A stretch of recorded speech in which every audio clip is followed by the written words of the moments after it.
Good evening, ladies and gentlemen, commissioners and staff, to the Planning Board special meeting of Thursday, October 15, 2020 at 6:30 p.m. via webinar session. Chairwoman Northrop, please proceed. Yes, thank you. Will everyone please rise to the flag salute?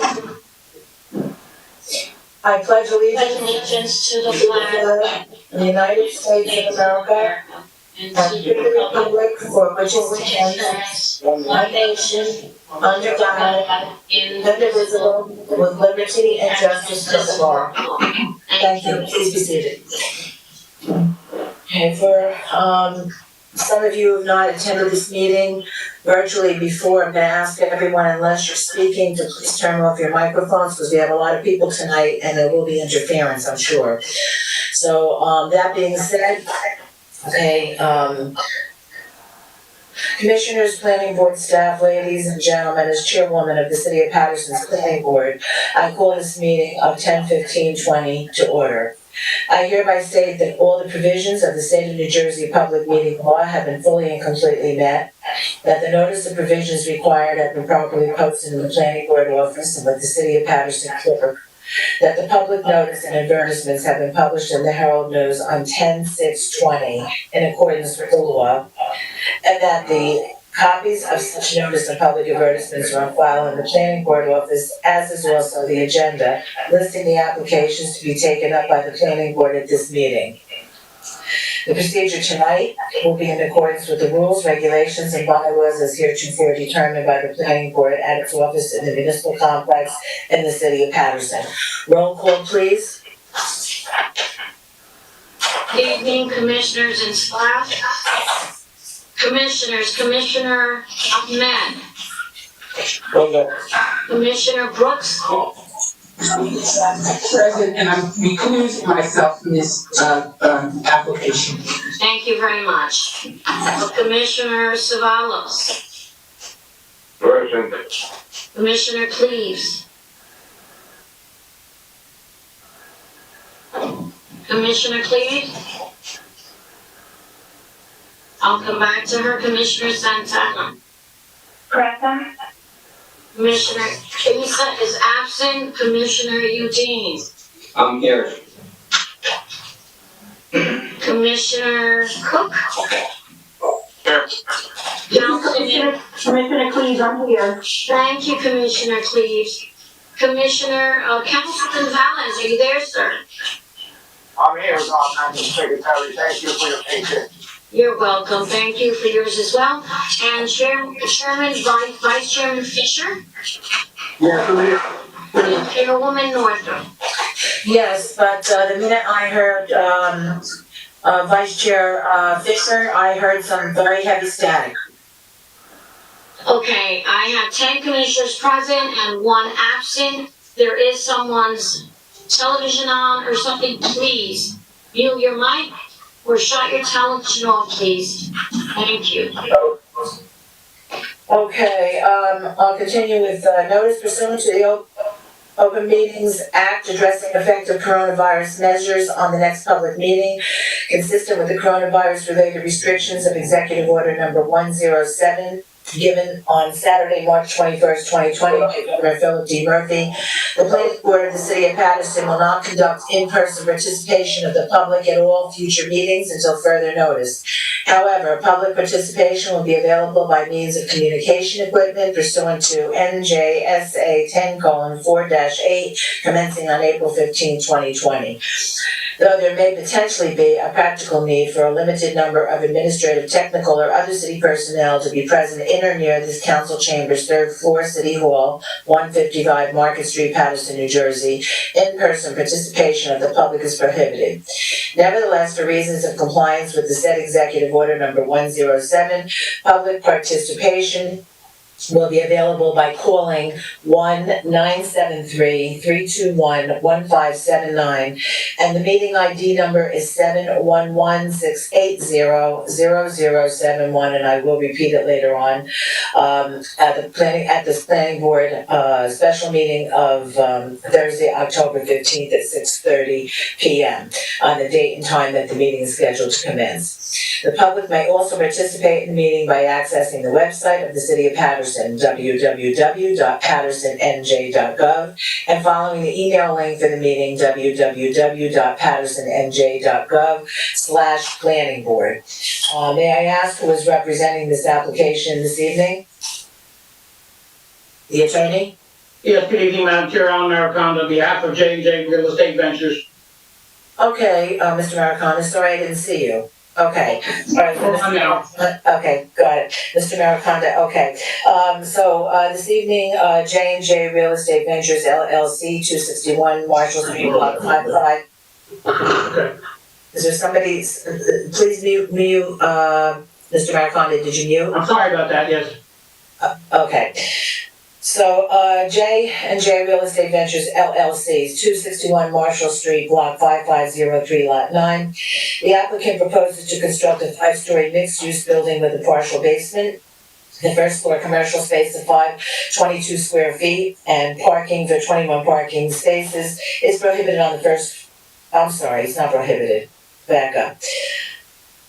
Let me read this again. A first floor commercial space of 522 square feet and parking for 21 parking spaces is proposed on the first floor ground level. On the second through fifth floors, 2 one-bedroom units, 4 two-bedroom units, and 1 three-bedroom unit are proposed for each of the 4 upper floors. A total of 28 residential units are proposed. Variances are requested for lot area as the minimum lot size of 12,000 square feet is required and 9,569 square feet of building lot is proposed. A minimum 15-foot rear yard setback is required and a rear yard setback of 0 feet is proposed. A maximum building coverage of 85% is permitted and building coverage of 98% is proposed. Open space as 6,800 square feet is required and 3,000 square feet is proposed, and parking as 46 spaces are required and 24 parking spaces are proposed. The parcel is located in the mixed-use business district of the Area 11 redevelopment plan, and it requires site plan approval and bulk variances. Mr. Deutsch, may we have your review? Yes, Madam Chairwoman, thank you.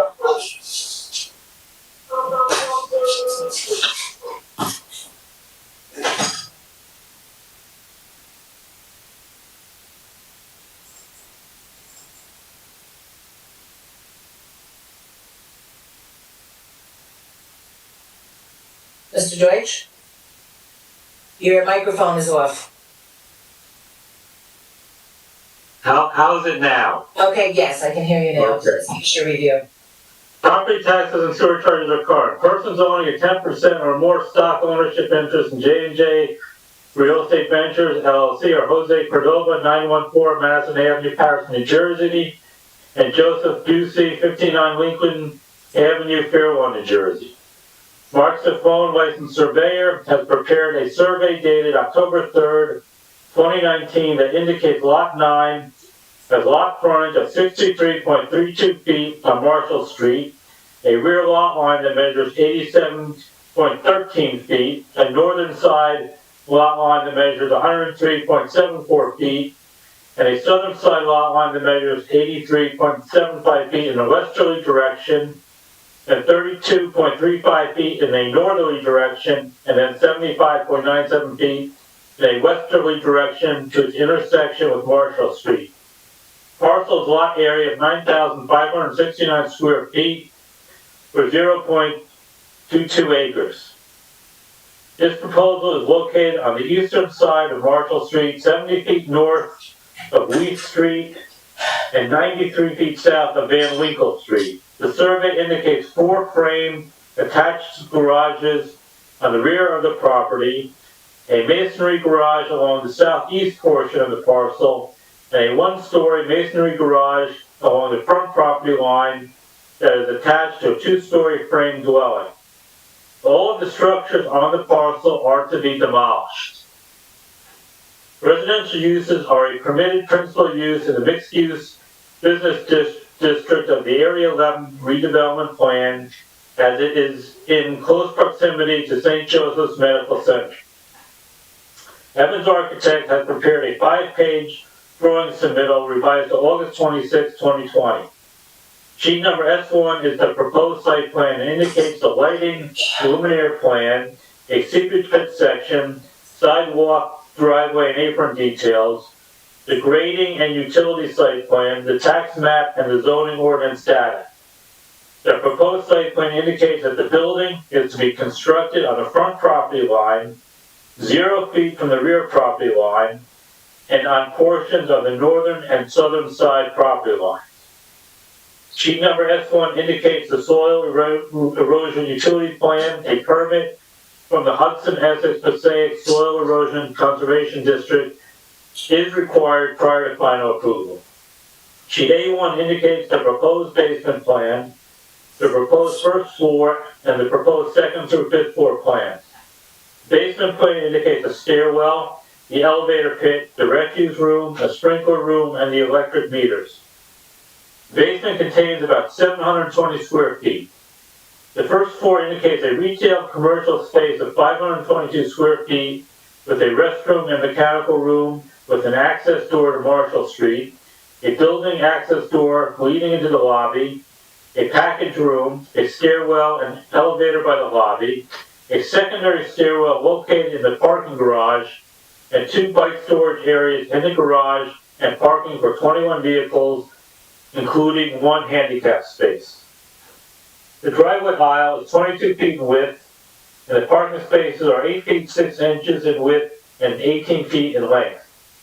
There's also a secondary access door into the parking garage located on the right side of the building. Access into the garage is from a 22-foot depressed curb cut on Marshall Street and an overhead door. The access driveway curb cut is 22 feet in width. The proposed second through fifth floor plans, which are identical in layout and include 2 one-bedroom units, 4 two-bedroom units, and 1 three-bedroom unit on each floor. In addition to the bedroom count, each unit contains a washer and dryer, a full bathroom, a kitchen, and a dining room and living room area. The 3-bedroom units contain an additional full bathroom. The 1-bedroom units contain 620 and 628 square feet. The 2-bedroom units contain 900, 902, 908, and 909 square feet. The 3-bedroom units contain 1,280 square feet. There are a total of 28 units, including 8 one-bedroom units, 16 two-bedroom units, and 4 three-bedroom units. Sheet A2 is the roof plan and front elevation plan. Although the redevelopment plan requires a vegetated green roof, the applicant proposes a rooftop amenity space of 3,000 square feet with benches and some landscaping. The remainder of the roof contains mechanical condenser units. The front elevation indicates a 5-story building with a top height of 55 feet. The roll-up gate, the lobby entrance, the commercial store entrance, and the 2 side access doors are indicated. The upper 4 windows are surrounded by either a brick or stucco facade. Sheet A3 indicates the right rear elevation and the left side elevation. Both the proposed right side and left side elevation indicate the opening into the first floor parking area, a partial brick facade, and a mainly vinyl-sided exterior surrounding the windows. Variances are requested for lot area as a minimum lot size of 12,000 square feet is required and 9,659 square feet of building lot is proposed. A minimum 15-foot rear yard setback is required and a rear yard setback of 0 is proposed. A maximum building coverage of 85% is permitted and a building coverage of 98% is proposed. A parking variance is requested as 43 parking spaces are required and 21 parking spaces are proposed. The applicant requests a parking variance of 22 off-street parking spaces. Excuse me, that should be, yes, that is correct.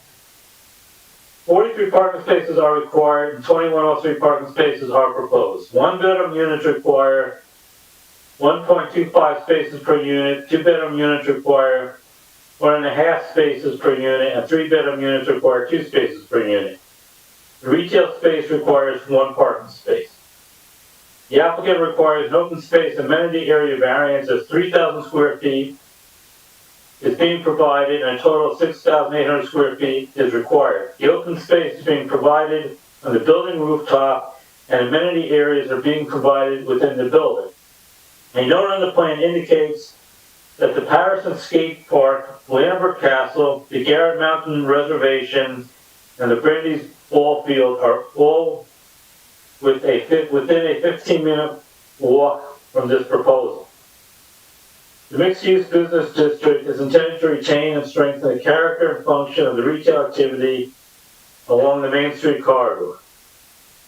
The existing business district is envisioned to be transformed into an active mixed-use district that allows for a variety of uses, including residential and office uses on the upper floors, with primary focus on establishing neighborhood-scale retail activity at the street level.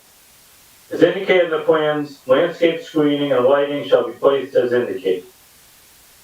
Permits for new depressed curb cuts and new sidewalk will be required from the Paterson City Engineer. Wherever possible, the applicant should include green technology and energy-saving elements into the design and construction of the building.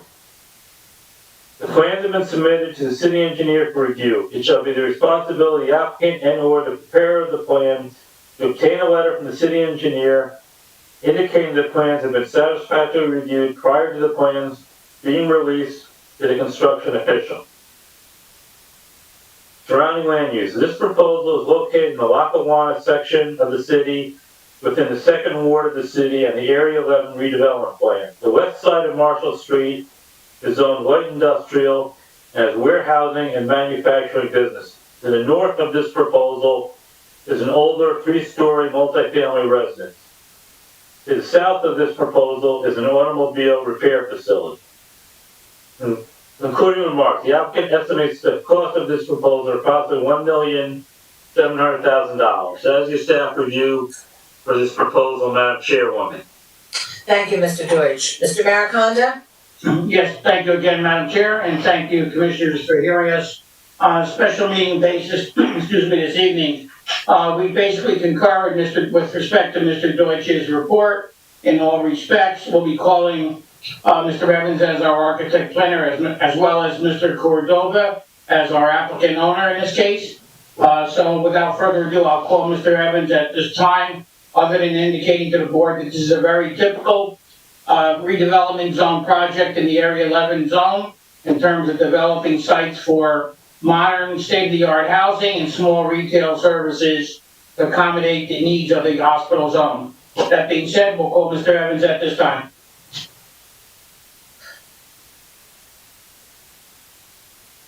Mr. Evans, please raise your right hand. Do you swear or affirm the testimony you're about to give is the truth, the whole truth, and nothing but the truth? Yes, I do. State your full name for the record. Matthew Evans, architect planner, 470 Chamberlain Ave, Paterson, New Jersey. And we accept Mr. Evans as an expert witness. Thank you. Thank you. Thank you very much, Madam Chair. Again, Mr. Evans, I know you've had an opportunity to hear Mr. Deutsch's report. Could you give us an overview of your site plan? I know you have it posted for the commissioners to review as well. Yes. You can proceed then. So basically what we have an irregularly shaped lot and with existing garages and all impervious area. What we would be doing is ripping down all those old garages and the paving and parking area, and we'd be proposing this new 5-story mixed-use apartment building with parking below.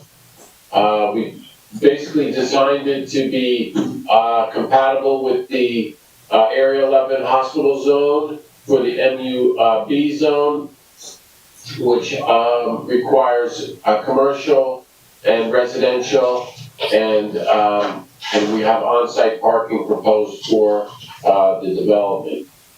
Some of the variances we're seeking are lot area. The minimum is 12,000 square feet, and we have, as I mentioned, a regularly shaped lot, which is 9,569 square feet, so we're shy of the requirement. The other variance would be minimum side rear setback is 15 feet, and what we have is the worst case would be 0 at the some of the points, but it's predominantly 5 feet or more around the perimeter, in the rear and the sides. The, building coverage, the maximum permit is 85%, we're at 98%. We'd be seeking, relief for that, and we try to reduce a lot of that building coverage based on, the side setbacks. Above, it's not going to be as intense as the garage level. The, open space requirement, would be 6,800 square feet, combining all the 1, 2, and the 3-bedroom units, 6,800. We have 3,000 square feet, which would be, we're proposing on the green roof area, and that would be amenity activity space for the tenants.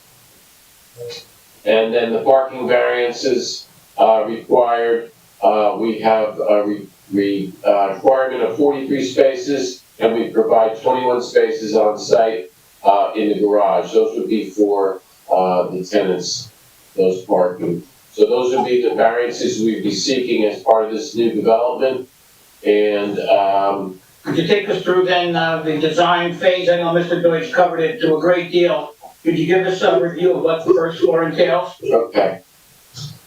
So we have sheet A1, which we show, the basement, first floor, and the 2nd through 5th floor. Going to the, first floor, well, we have the basement, which is basically just utilities, refuse, sprinkler, an elevator room. We have the first floor plan, which basically the front of it would, front along Marshall Street. A lot of the properties are basically along the property line on Marshall Street, so this would be consistent with the, nature of the setbacks in the area. And then we have, a small commercial space, which is 522 square feet in the front with handicap bathroom, separate mechanicals. And then the remainder, well, we have the lobby, entry lobby, elevator, and then we have a package room in the back and access to, from the lobby to the rear parking spaces, the handicap spaces, and, the other spaces to the rear. So parking is accessed off which street? Marshall, there's only one access to the parking that's on Marshall Street. Right. Then we have, the, second means of egress, which is the fire stair, which has access from the stair, through the corridor to the side to the front, egress element on Marshall Street. We also have bike storage, for the tenants in these, irregularly shaped areas between the parking, which are compatible for this type of, space. Going to the 2nd floor, as I mentioned, the 2nd, through 5th floor would be identical. We have, different types of units on these. We have the front unit, which is, basically 201 to 501. Those would be the 3-bedroom units. We have a kitchen, living, dining, mechanical, washer, dryer. So all the units have their own, laundry facilities within the unit.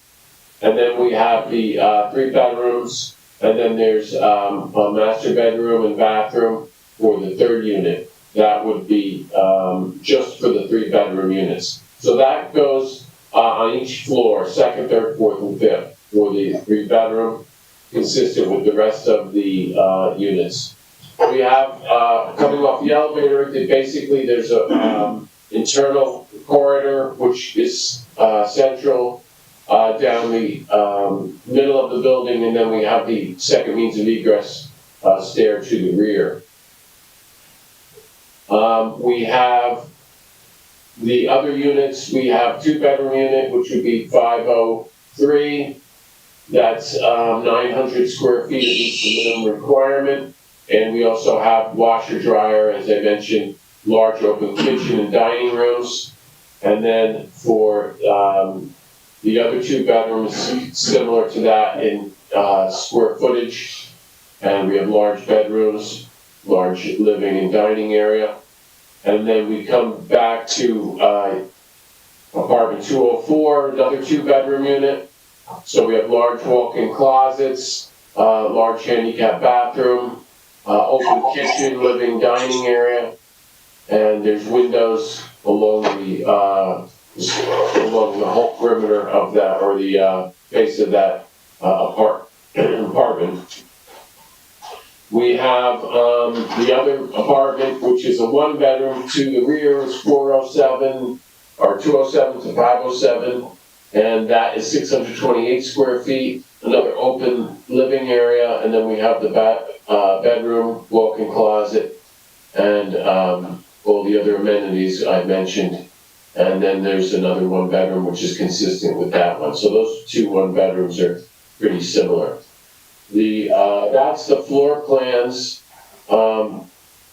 Mr. Evans, with respect to the retail space, that's obviously a very small retail space. Will be a limited type of service business allowed there? Yes, it's a limited service business. It's consistent with neighborhood commercial. That would be, an amenity for the building and the surrounding neighborhood in accordance with the Area 11. So there will be no large-scale intense retail uses such as liquor stores or laundromats or anything of that nature? No. No. And again, that's in accordance with the redevelopment plan and calls for that type of service for the area? Yes. Okay. Could you touch upon the rooftop terrace again and how that provides recreational space? Sure. We have sheet A2 shows the rooftop. Then we have an apartment schedule and the front elevation. So going to the rooftop, we have the stair up to the roof, and then the rear section of that space is dedicated to open amenity space for the tenants, which would have decking, landscaping, and benches, and the ability to provide furniture in that area.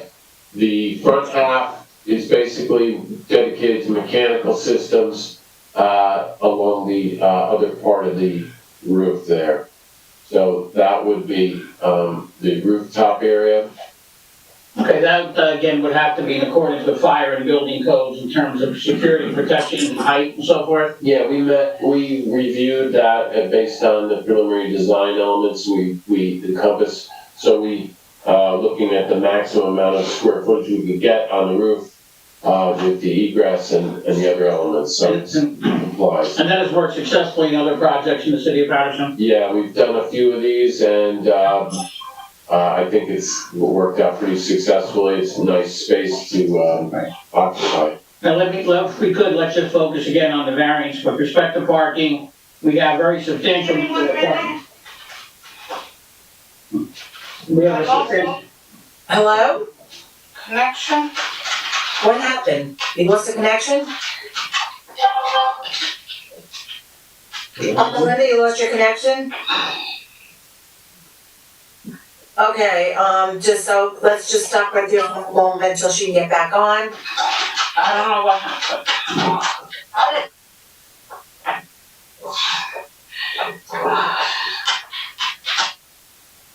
Al, we're waiting. Al? Give me 1 minute, I lost my connection. Okay, here. call me.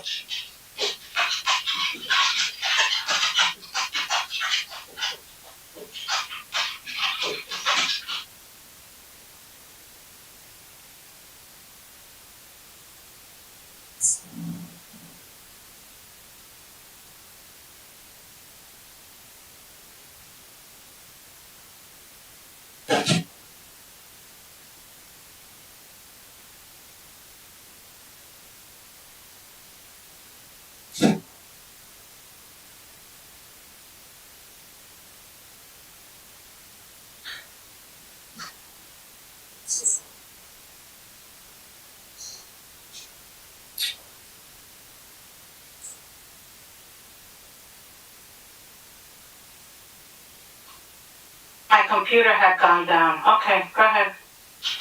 Please, continue, please. Okay, thank you. So, Mr. Evans, I was discussing with regard to the on-site parking. First of all, is that parking secure for the tenants with regard to ingress and egress in terms of who gets in? Yes, we show, you can see on the elevation, we have a roll-up gate, which would be access for the tenant's use. and that would be specifically for the tenants' use for the building. And they would be the only ones to have the access code, or how would Yes, that work? yeah, they would get a key or a code from the landlord. Okay, all right, and this area 11, of course, is centered around and focused around the St. Joseph's Hospital Medical Center, is that right? Yes. So what has been your experience in prior developments in the Area 11 site in terms of the residents in that area, the nature of the residents and the demographics? Well, basically, it's going to be local people working in the hospital will not have a high demand for parking or a car, looking to live local and walk to work. There's also walking down Van Winkle to Main Street or Lackawanna Plaza. There's area, there's the mass transit, the bus to New York, and buses and downtown. So there's the ability to have a lot of transportation that way. So that would de-intensify the requirement for the parking. Right, and also with respect to the Main Street business corridor, residents could also partake of business services on a walk-in basis from their homes here. Yes. Okay. All right, so you're satisfied from a planning perspective about the parking variance relief we're seeking here? Yes, as I mentioned, the site is irregularly shaped. I mean, we fit as much parking as we could, and I think we've been pretty successful at that. And it allows a lot of on-site parking, and also the requirements based on the hospital and the hospital redevelopment zone. They would be providing parking in the area with garages and other amenities that would relieve us of that strict requirement. And then just two other points to your zoning chart.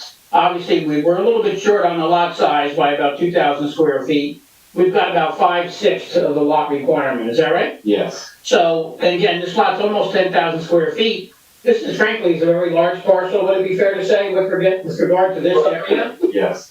And the developments in Area 11 have often not had lot sizes this big.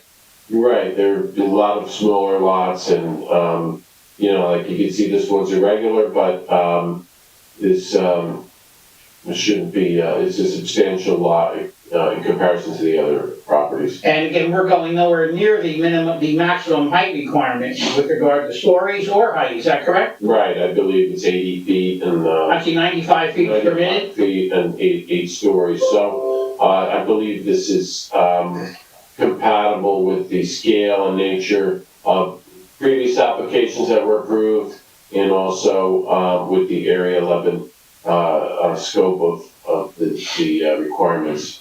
Okay, that's all I have, Mr. Evans, at this time, Madam Chair. Thank you. Madam Chair? Sorry, I was muted. Okay, normally at this time I would open it up to the public, but for the sake of time, I'm going to ask you to bring your next witness, and then I'll open it up to the public. Sure, not a problem. Okay, we're gonna call Mr. Cordova. Slide over the line.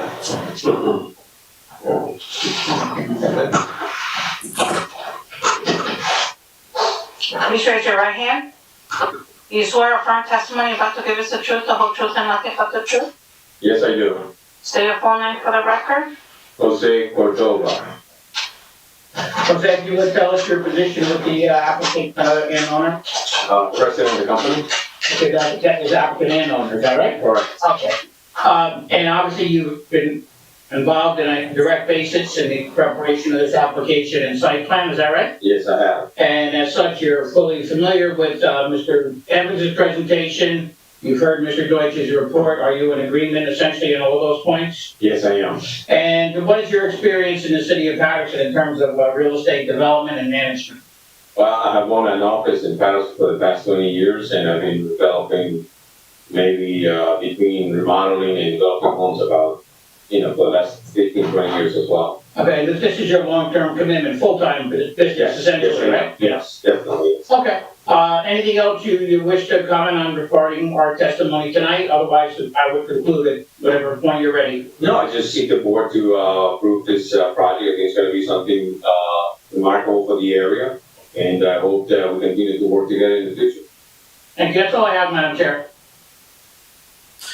Okay, thank you. So at this time, I'm gonna open it up to the public. If there's anyone from the public that has any questions, but the questions must be for Mr. Evans or Mr. Cordova, based on his testimony. Mr. Evans would be the architectural and, Mr. Cordova, the owner and principal. So please, if anyone would like to call in for questions for them only, if you have comments, you can save them to the end, we'll have time to do that. Phone number is 973-321-1579, and the ID number is 711-680-0071. I'll give 2 minutes for call-ins and 3 minutes for questions. Thank you. Yes, Chairwoman Northrop, I do have a gentleman, he is on the line, his name is Paul Vanderbeck. Does he have a question? Does he have a question? I would know you're gonna have to ask him that. What's his name? His name is Paul Vanderbeck, so I will put him on the line and mute him when he has completed. One moment, please. Mr. Vanderbeck, are you there, sir? Hello, Mr. Vanderbeck? Can you unmute? Can you hear me, sir? Yes, I am here. Okay, so let me ask Mr. Vanderbeck. Mr. Vanderbeck, do you have a question, not a comment, but a question for Mr. Evans based on his architectural presentation? Or do you have a question for Mr. Cordova, who is the principal of the project? If not, and you just want to make a comment, or you want to save your questions for later testimony, that's fine. But if you have a comment, I ask you to please save it for the end. Do you have a question for either one of those people? I do have a question for Mr. Evans. Okay, please, go ahead, ask your question. Madam Chair, Yes, Madam yes. Chair, if Mr. Vanderbeck can enter his address on the record, please. Yes, please, Mr. Vanderbeck, put your address on the record for us, please. 240 Marshall Street. Okay. Melinda?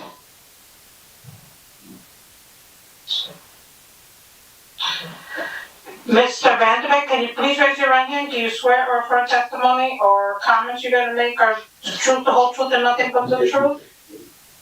Okay, I do. thank you. Okay, Mr. Vanderbeck, please ask your question to Mr. Evans. There's the two-part question, Mr. Evans, regarding the parking.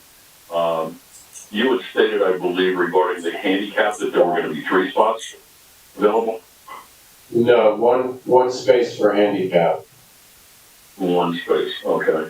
The second one is the 21 spots that are gonna be available for the full residents. And I really didn't follow you on how you figured the displacement of the other parking was gonna be distributed through the neighborhood. I didn't follow that. I heard the hospital parking lot, so could you clarify that for me, please? Yes, the parking, we're providing 21 spaces on site for the garage, parking, and one of those out of the 21 would be a handicap spot. So 25 spaces or less only requires 1 handicap parking space. And, basically, we would have the ability to use hospital, garage parking, in conjunction with the Area 11 redevelopment plan. And again, the required parking spots for that development that you were designing is what? Could you just again repeat what the required would be prior to a variance? Okay, we have, go to the zoning. We have a requirement of 43 spaces and we're providing 21 spaces. Now, isn't it true that over at the hospital, it costs to park there? There's a fee?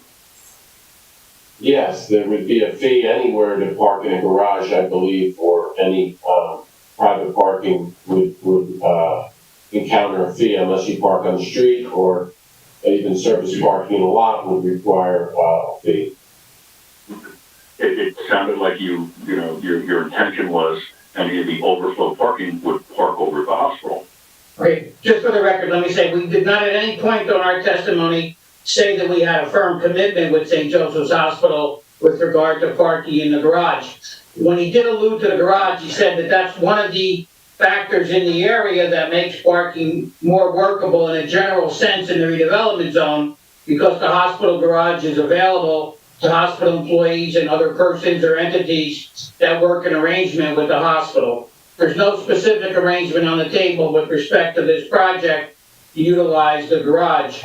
The other testimony he raised with regard to the parking variance was the need and experience that the applicant and other developers have found in the redevelopment zone is limited to a number less than what the stipulated code ordinance requires at this time. Because of the proximity to the walking district of the business district and the hospital employment center, that the fact that many people will work at the hospital, and the fact that there is very substantial regular mass transportation. So we did not make any specific reference to an agreed upon parking arrangement with the hospital itself. Okay, again, that area of Marshall Street is extremely congested as it is now. And I'm just curious on where the other 26 cars that would be allocated for that building would go. And we kind of indicated, you kind of indicated that they were available at the hospital. And I'm scratching my head. I just want to get that clarified. That really is not an option unless you think that everyone that's going to be in that building is going to be employed by the hospital and they're going to walk to work. You still have to go to the grocery store. They still, yes, I do know the area very well. There is mass transportation down on Main Street, but I'm just having a hard time with the overflow of parking. Again, we indicated that in our professional opinion, our experts believe that the number of spaces that are called for will not be the practical, real-world usage number in this type of development in that particular area. So again, the garage reference was not a specific agreement reference at all. But we believe that the parking relief should be granted based upon our various and long-standing experience in the redevelopment zone in terms of parking needs at this time. Okay, Mr. Maricona, I think you answered the question. Mr. Vanderbeck, do you have any other questions? I don't. Thank you very much. Okay. That was very informative. Okay, thank you. You're welcome. Okay, Madam Secretary, are there any other callers?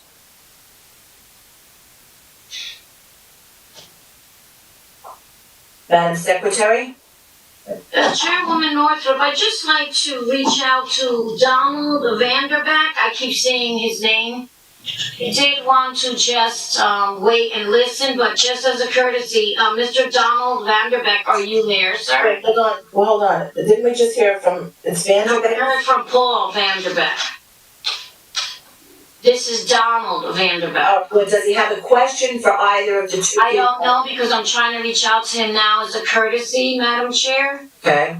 Donald Vanderbeck, if you are interested in speaking, please call the number that was addressed prior. I do not see you on my actual host page, so I would suggest that we continue with this meeting. He can connect. IT staff will be available to connect you once the chair has opened up the public portion once again. Thank you, commissioners and staff. Okay, I forgot, what is that? What is that? Seriously, what is that? Hold on one moment, Shirley, please. Don Vanderbeck is on. No, but give me a minute. I need his number. It's right here. Where is it? Hello, Mr. Vanderbeck, Donald Vanderbeck? Can you hear me, sir? Where? I have it here. Mr. Vanderbeck, Donald Vanderbeck, are you there, sir? Yes, let me get off the, Yes, before you do anything, please lower your television. That is the interruption. yeah, I have to, I'm trying to do that right now. Okay, thank you. Yes, I am here. Okay, so Thank you. now that you're here, Mr. Vanderbeck, I'm gonna ask you the same question I ask everyone. Do you have a question, not comment, a question for Mr. Evans, the architect, or a question for the principal? Mr. Cordova, do you have a question for either one of them? Mr. Vanderbeck? Where did he go? I don't know. Hold on one moment, please. He may have disconnected himself. Please continue, Madam Chair. All right, so then I'm going to ask Mr. Americano to please continue. Do you have any other witnesses? Madam Chair, that would conclude our testimony at this time. On behalf of the applicant, I'll await my summation if you need to take further Yes, steps to please, your yes. testimony. Yes, please give me a few minutes then for Mr. Vanderbeck to call back in case he has any questions, and at this point I'll take a comment if he has one of the 3 minutes, but that's Sure. it. Yes, if you'd like to ask the commissioners any questions, they may speak till I can get a hold of the gentleman that was on the phone with the IT staff. Thank you. Okay. Are there any commissioners that... Hello? It's Don Vanderbeck here. Okay. Okay, Mr. Vanderbeck, do you have any questions of Mr. Evans or Mr. Cordova? Only, not a comment, questions. No, I have a question. Okay, who is your question for? Either one of them. Do you know the width of Marshall Street at that location and even the width down towards Lackawanna Plaza? Okay. The width of Marshall Street is 50 feet right away, so that's 30 feet between the curves. 30 feet between the curbs. Can you tell me if parking is allowed on Marshall Street? There's no parking, I believe, on this section of Marshall Street. Okay. That is incorrect. There is parking on Marshall Street, but people do park there. It is a very narrow street, and did you do any traffic studies with regards to trucking companies and tractor trailers coming down Marshall Street? No, I mean, we haven't done any traffic studies or anything like that. For this type of development. Can you tell me the name of the business that's south and on the west side of Marshall Street? About not even 100 yards. I believe it's Paterson Trucking Company.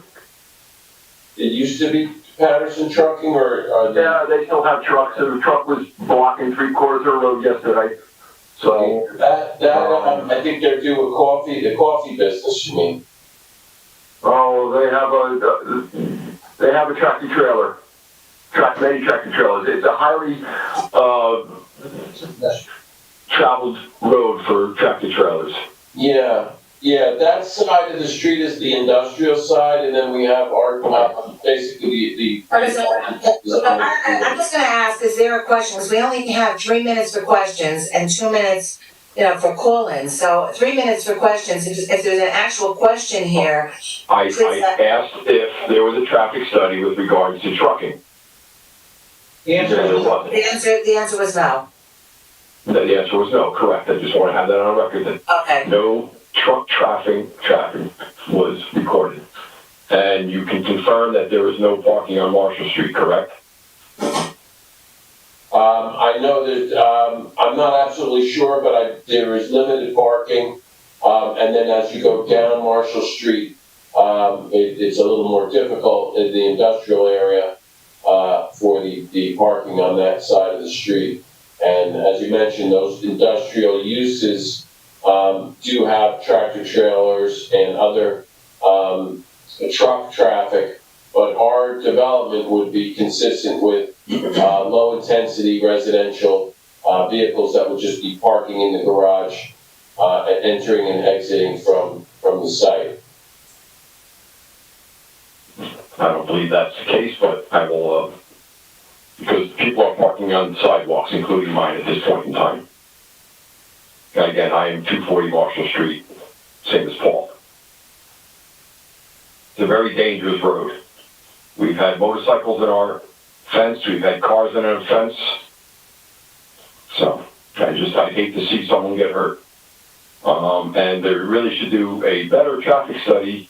Someone needs to take a look at the light at Marshall and Lackawanna, and the do not walk signs are not properly installed. So that is something that must be addressed if this thing ever happens. It should address period, because the school's a block and a half away from there. Okay. Duly noted. Very, very unsafe, that street. Okay, do you have any other questions, Mr. Vanderbeck? That is it for now. Okay, all right, thank you. All right, so at this time, we're gonna open up questions to our commissioners. Any commissioner have any questions of Mr. Evans or Mr. Cordova? Commissioners? Madam Chair. Yes, Commissioner Velez?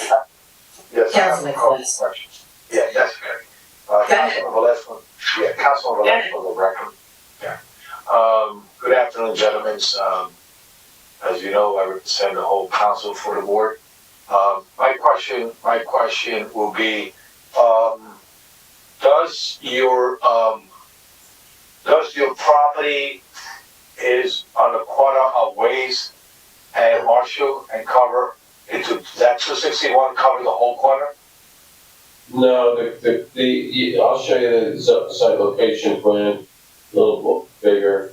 There's the hatched area, basically between Weiss and Van Winkle, we would be the middle lot, which was previously parking garages and, basically impervious asphalt area. So that would be, the site. For one lot, which is lot 8 is the corner lot, we're lot 9. So that corner lot is now yours, correct? It's not part of the application, I don't believe, So in other words, the project will go between the abandoned property that is next to it and the mechanic shop next to it, on the other side. well, there's a house, a 3-family house, lot 10, and then there's the, corner lot, so that would be between those two lots. Correct, and you don't own those property either on either side of the proposed project? The 3-family house, we intended to purchase that together with this lot. You purchased it already or no? No, we're not, I mean, it just, nothing to do with this application. Okay, but my question is, you don't own that lot at all, so. No, we don't. Okay, so, and my other question is, the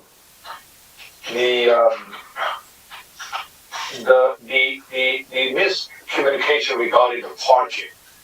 Are you planning to move forward to get contract with St. Joseph from that distance to the other distance of the hospital for parking in the future, or was it just a comment to justify parking?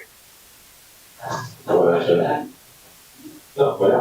that was not part of our presentation. What Mr. Evans alluded to is, again, as I tried to clarify a couple times, was the fact that the hospital having a garage, a very large parking garage in the area, helps alleviate the parking needs in the area for the hospital area itself. But there is no, this type of project, in our opinion, does not require off-site parking with respect to this site's relationship to the hospital location. And again, because of its walking distance nature to the hospital, to the business district, and to the mass transportation hookups. So that is not part of what our presentation was. Mr. Evans only alluded to it in a very general nature about how parking in the area is accommodated in a more general overall sense. Okay, so going back to the height of the building, how many floors you proposing in that? 4, 5, I believe or so? Exactly what the plan says, 5. 5 floors. And I noticed that in the area, all there are 3 floors, family houses there. That's compliance with or you getting a variance for that? No, the requirement, I believe is 8 stories. It's not requirement, maximum. Right. the maximum permitted stories is 8 stories and 95 feet. So we are about half of that requirement, so we don't We don't require a variance for either height or stories. There are, in terms of the overall neighborhood, there are buildings, of course, that are less than 5 stories.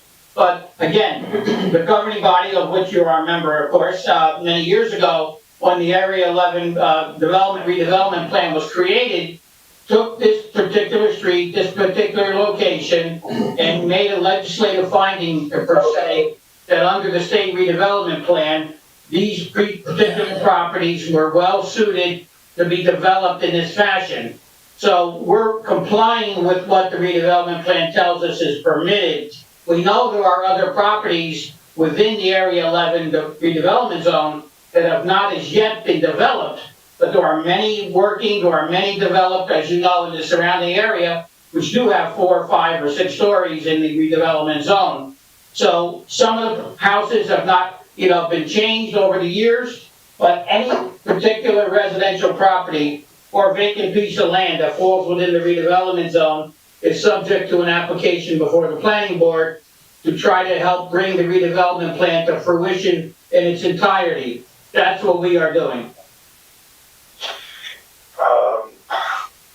Going back to the parking, I believe that you say you only got to make available only one parking space as a handicap yes. for how many? 24 apartments. 28 apartments, we have one, but the handicap code requires 1 space for every 25 or less parking spaces. We have 21, so we require 1 van accessible parking space. This parking is going to be free for all the tenants. The ventilation unit will encompass a parking space for the tenants that need the parking space, right? Right. There's going to be no charge on parking. The rent will include the right to park in a space for the 21 tenants that choose to have need or choose to have a parking space. That's correct. There's no tack-on parking fees. I will raise my own questions just in case. Thank you, Madam Chair. Okay, thank you. Okay, so Maggie? Madam Chair? Yes, Chairwoman, yes. Did we have any other callers? We have no more callers at this time, Chairwoman. Thank you.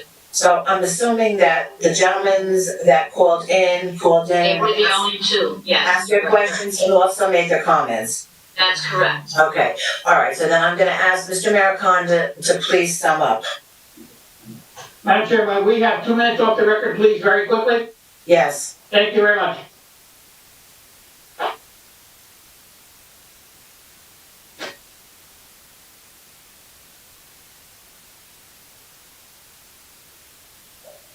Thank you, Madam Chair, I'm back on. I just needed a quick second off the record with my client. I apologize. Okay, So, we're ready to go in terms of our summation, and again, I will try to make it expedited and as tightly described as possible. This is really a situation where we have what I call, and what we've considered in the past in the Area 11 redevelopment zone, a continuation of this type of progress in the area that surrounds the hospital. Really, it's one of the prime jewels of the city of Paterson now, what has happened in the Area 11 zone. We're creating modern, needed, quality housing. Some of the best developers in the city have come to this area. We do feel very strongly that they're based on the governing body's determination that this is really a permitted use and that we're seeking very few variances, as Mr. Evans has outlined. We do believe the parking need will be met because of the demographics of this area, because of the business district, because of the mass transportation, because of the hospital employment opportunity. Again, that's why this zone was created. So we ask the board's consideration at this time for a motion for approval. okay, thank you, Mr. Mariconda. Okay, would any commissioner like to make a motion on this application? Commissioners?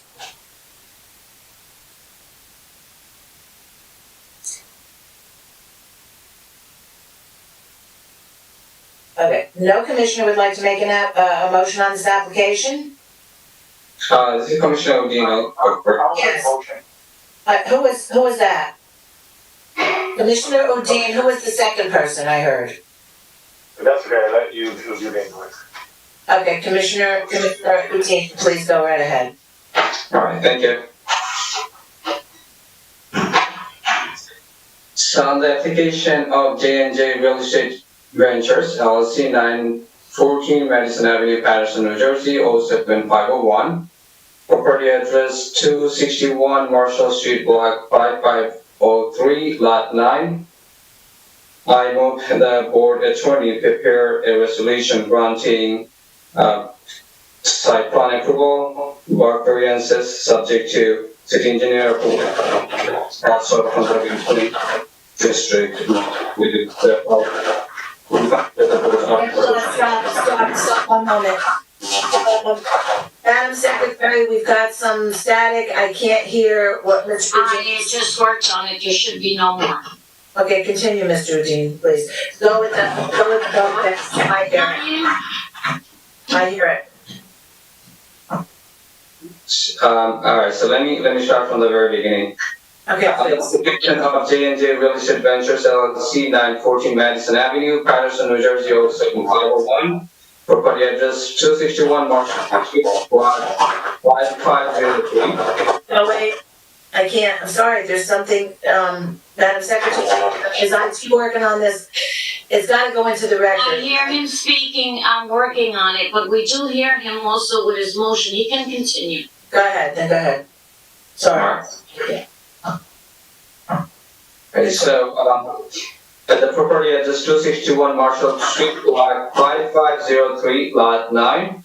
I move that the board attorney prepare a resolution granting site plan approval, work variances subject to city engineer approval, and have soil conservation district to be considered the board's earliest opportunity. Thank you, Commissioner, do I have a second? Second, Is that Commissioner Velez? yes it is. Okay, Councilman Velez made the second, roll call please. Just to advise everyone, Commissioner Fisher is coming from his telephone. We're going to wait, let's do this, vote, and then I will have him reconnect. Do you hear me, Commissioner Fisher? Okay, it is your phone, so I'm going to call you, is your vote yes or no? Is your vote yes or no, Commissioner Fisher? Commissioner Fisher, is your vote yes or no?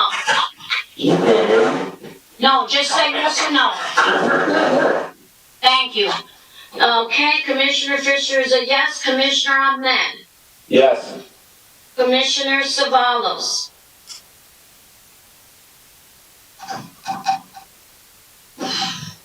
Okay.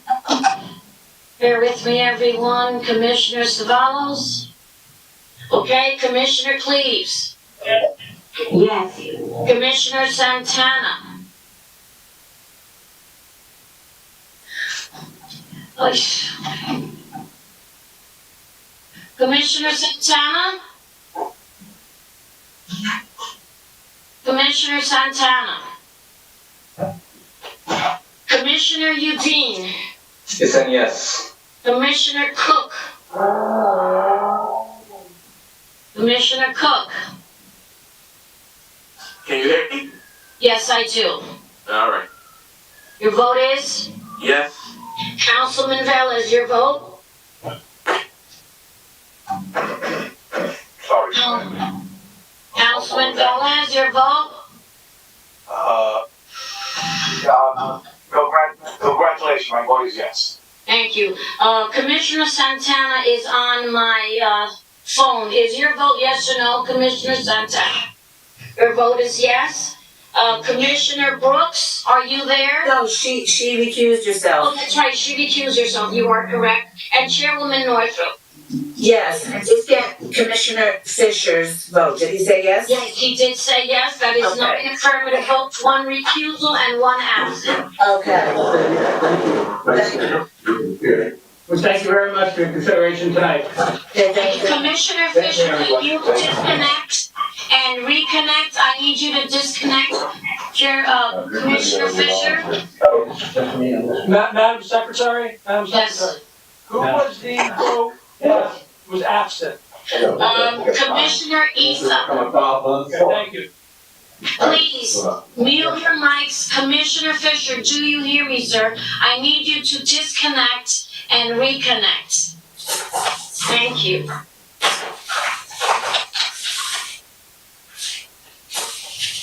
With your permission, Chairwoman, can we have 2 minutes to get him back on the line? Yes, please do. If anyone needs to go to the ladies' room or men's room, this is your time. Thank you.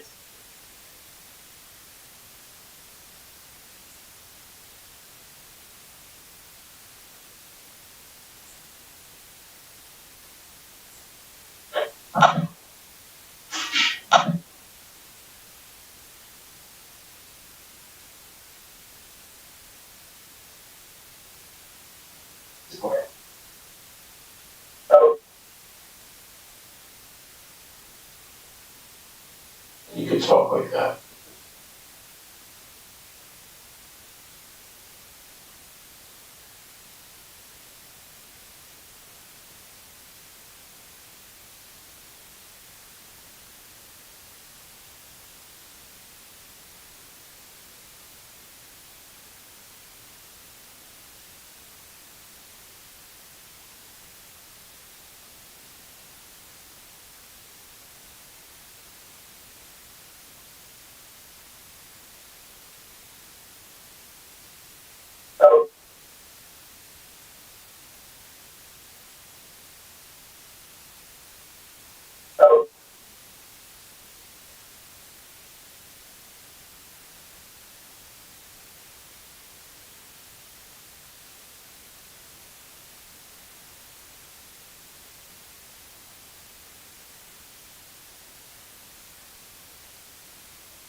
If for any reason a commissioner has an issue during the vote, you can call me on my cell just like Commissioner Santana does, and I can have you actually speak through my phone to the meeting directly, and they will hear you. That includes any questions if I have any difficulty. So that's another way that we can work till we figure out the glitches. We can proceed at any time you are ready, Chairwoman Northrup. Thank you. I'm ready right now, so everyone can stand for the flag salute. I pledge allegiance To the flag of the United States of America America and to the republic for which it stands, one nation, under God, indivisible, with liberty and justice for all.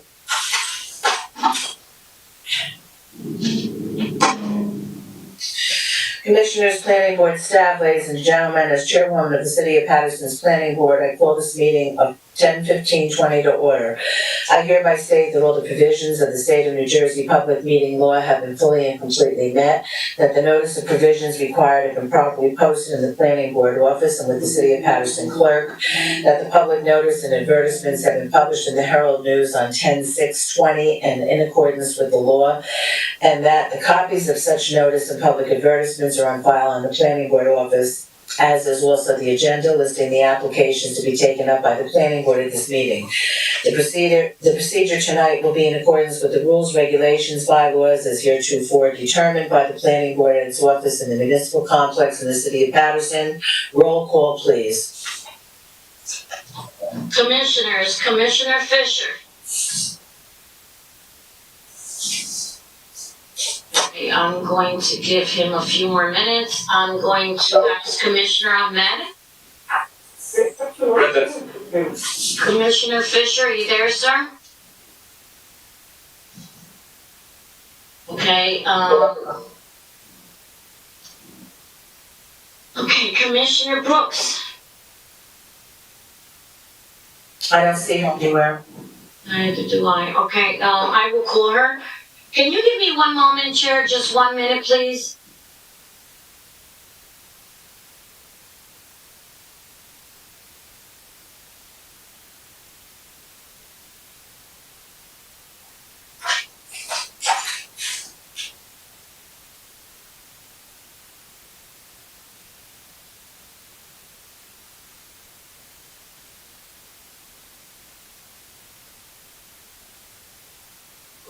Commissioner Brooks is logging on. 1 second.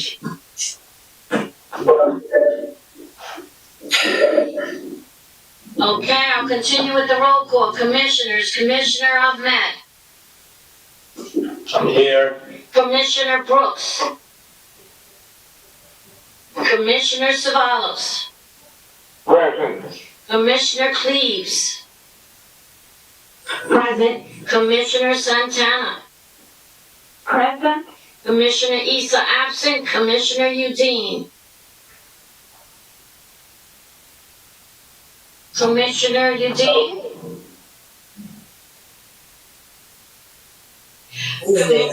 Commissioner, Amalinda needs to hear him verbally. This is Commissioner Dean, I'm the secretary, I'm sorry. Thank you, sir. You were present. Commissioner Cook, Here. Councilman Velez, Present, Madam Secretary. Commissioner Brooks, Vice Chairman Fisher, are you there, sir? Yes, I am. Thank you. One more time, Commissioner Brooks. She is logging on. When she does attend the meeting, I will make sure that she asks for her presence at the meeting. And Chairwoman Northrop, Yes. thank Okay, you. I'm gonna continue. Did I just hear her? No, okay. I'm gonna continue. Consistent with the coronavirus-related restrictions of Executive Order Number 107, given on Saturday, March 21st, 2020 by Governor Philip D. Murphy, the Planning Board of the City of Paterson will not conduct in-person participation of the public at all future meetings until further notice. However, public participation will be available by means of communication equipment pursuant to the NJSA 10-4-8 commencing on April 15, 2020. I see Commissioner Brooks is there now. You wanna, Commissioner Brooks, are you there? Yes, I am Thank you. I'd like to ask for your attendance. Are you present? present. Thank you very much. Continue, Chairwoman. Okay. Though there may potentially be practical need for a limited number of administrative, technical, or other city personnel to be present in or near the council chambers, third floor, City Hall, 155 Market Street, Paterson, New Jersey, in-person participation of the public is prohibited. Nevertheless, for reasons of compliance with the said Executive Order Number 107, public participation will be available by calling 973-321-1579 and the meeting ID number is 711-680-0071, and I will repeat that later on. And Planning Board special meeting of Thursday, October 15, 2020 at 7 p.m. on the date and time that the meeting is scheduled to commence. The public may also participate in the meeting by accessing the website of the City of Paterson, www.patersonnj.gov, and following the email link for the meeting, www.patersonnj.gov, Planning Board. /Planning Board. Is Mr. Mariconda representing, you're gonna represent this applicant? That is correct. Alan Maricon on behalf of 225 Grand Street LLC. Okay, I'm gonna Chairwoman read, Northrop, I hate to interrupt and I apologize. I just wanted to check, Mr. Deutsch. I did try to reach out to Dynamic Engineering and the connection did not go through. Just wanted to make sure that he is on. Is Dynamic Engineering connected this evening? he's shaking his head, yes. Yes, we are. Thank you very Yes, we much. are. I appreciate it. You're welcome. Thank you. Okay, so at this time, this meeting, this application is at 225 Grand Street LLC, 183-229 Grand Street, and 2-14 Morris Street, Block 4802, lots 23, 24, and 25. I do just want to read, Mr. Deutsch, you think I should read the letter now into the record that was sent by Gianfranco Archimedes? Yes. Okay, all right, so we received, a memo from Gianfranco Archimedes, he's the director of, the historic, preservation. And, it says, as you are aware, the subject property is within the boundaries of the Great Falls Historic District and as such falls within the jurisdiction of the Historic Preservation Commission. The commission reviewed and provided input to the conditional approval of the initial planning board review application. The current application will likewise be under the review and jurisdiction of the commission scheduled for a hearing on Monday, October 19, 2020. I have spoken with Mr. Deutsch and the applicants about the proposal, and they have submitted an application with the relevant exhibits to be heard at this Monday's meeting. Since the planning board hearing is so close to the HPC hearing less than a week, we are allowing for the planning board meeting to proceed. However, the commission respectfully requests that any formal action taken by the planning board on this matter tonight be conditioned upon incorporation and full endorsement of other conditions and comments adopted at the HPC hearing on this matter that are within the commission's purview, scheduled for this coming Monday or at another date if circumstances arise. So that came from Mr. Gianfranco Archimedes, and at this time I will read a brief synopsis of the actual project. At a planning board meeting held on October 21st, 2015, the applicant was approved to operate a charter school serving students from kindergarten to 7th grade on part of the second floor, all of the third floor, and share recreational space on the fourth floor of an existing 4-story mixed-use building. The current application proposes to renovate existing interior space and demolish an existing 1-story frame building and a 2-story masonry building to build a proposed elevated gymnasium of 11,567 square feet, which is to have parking beneath it.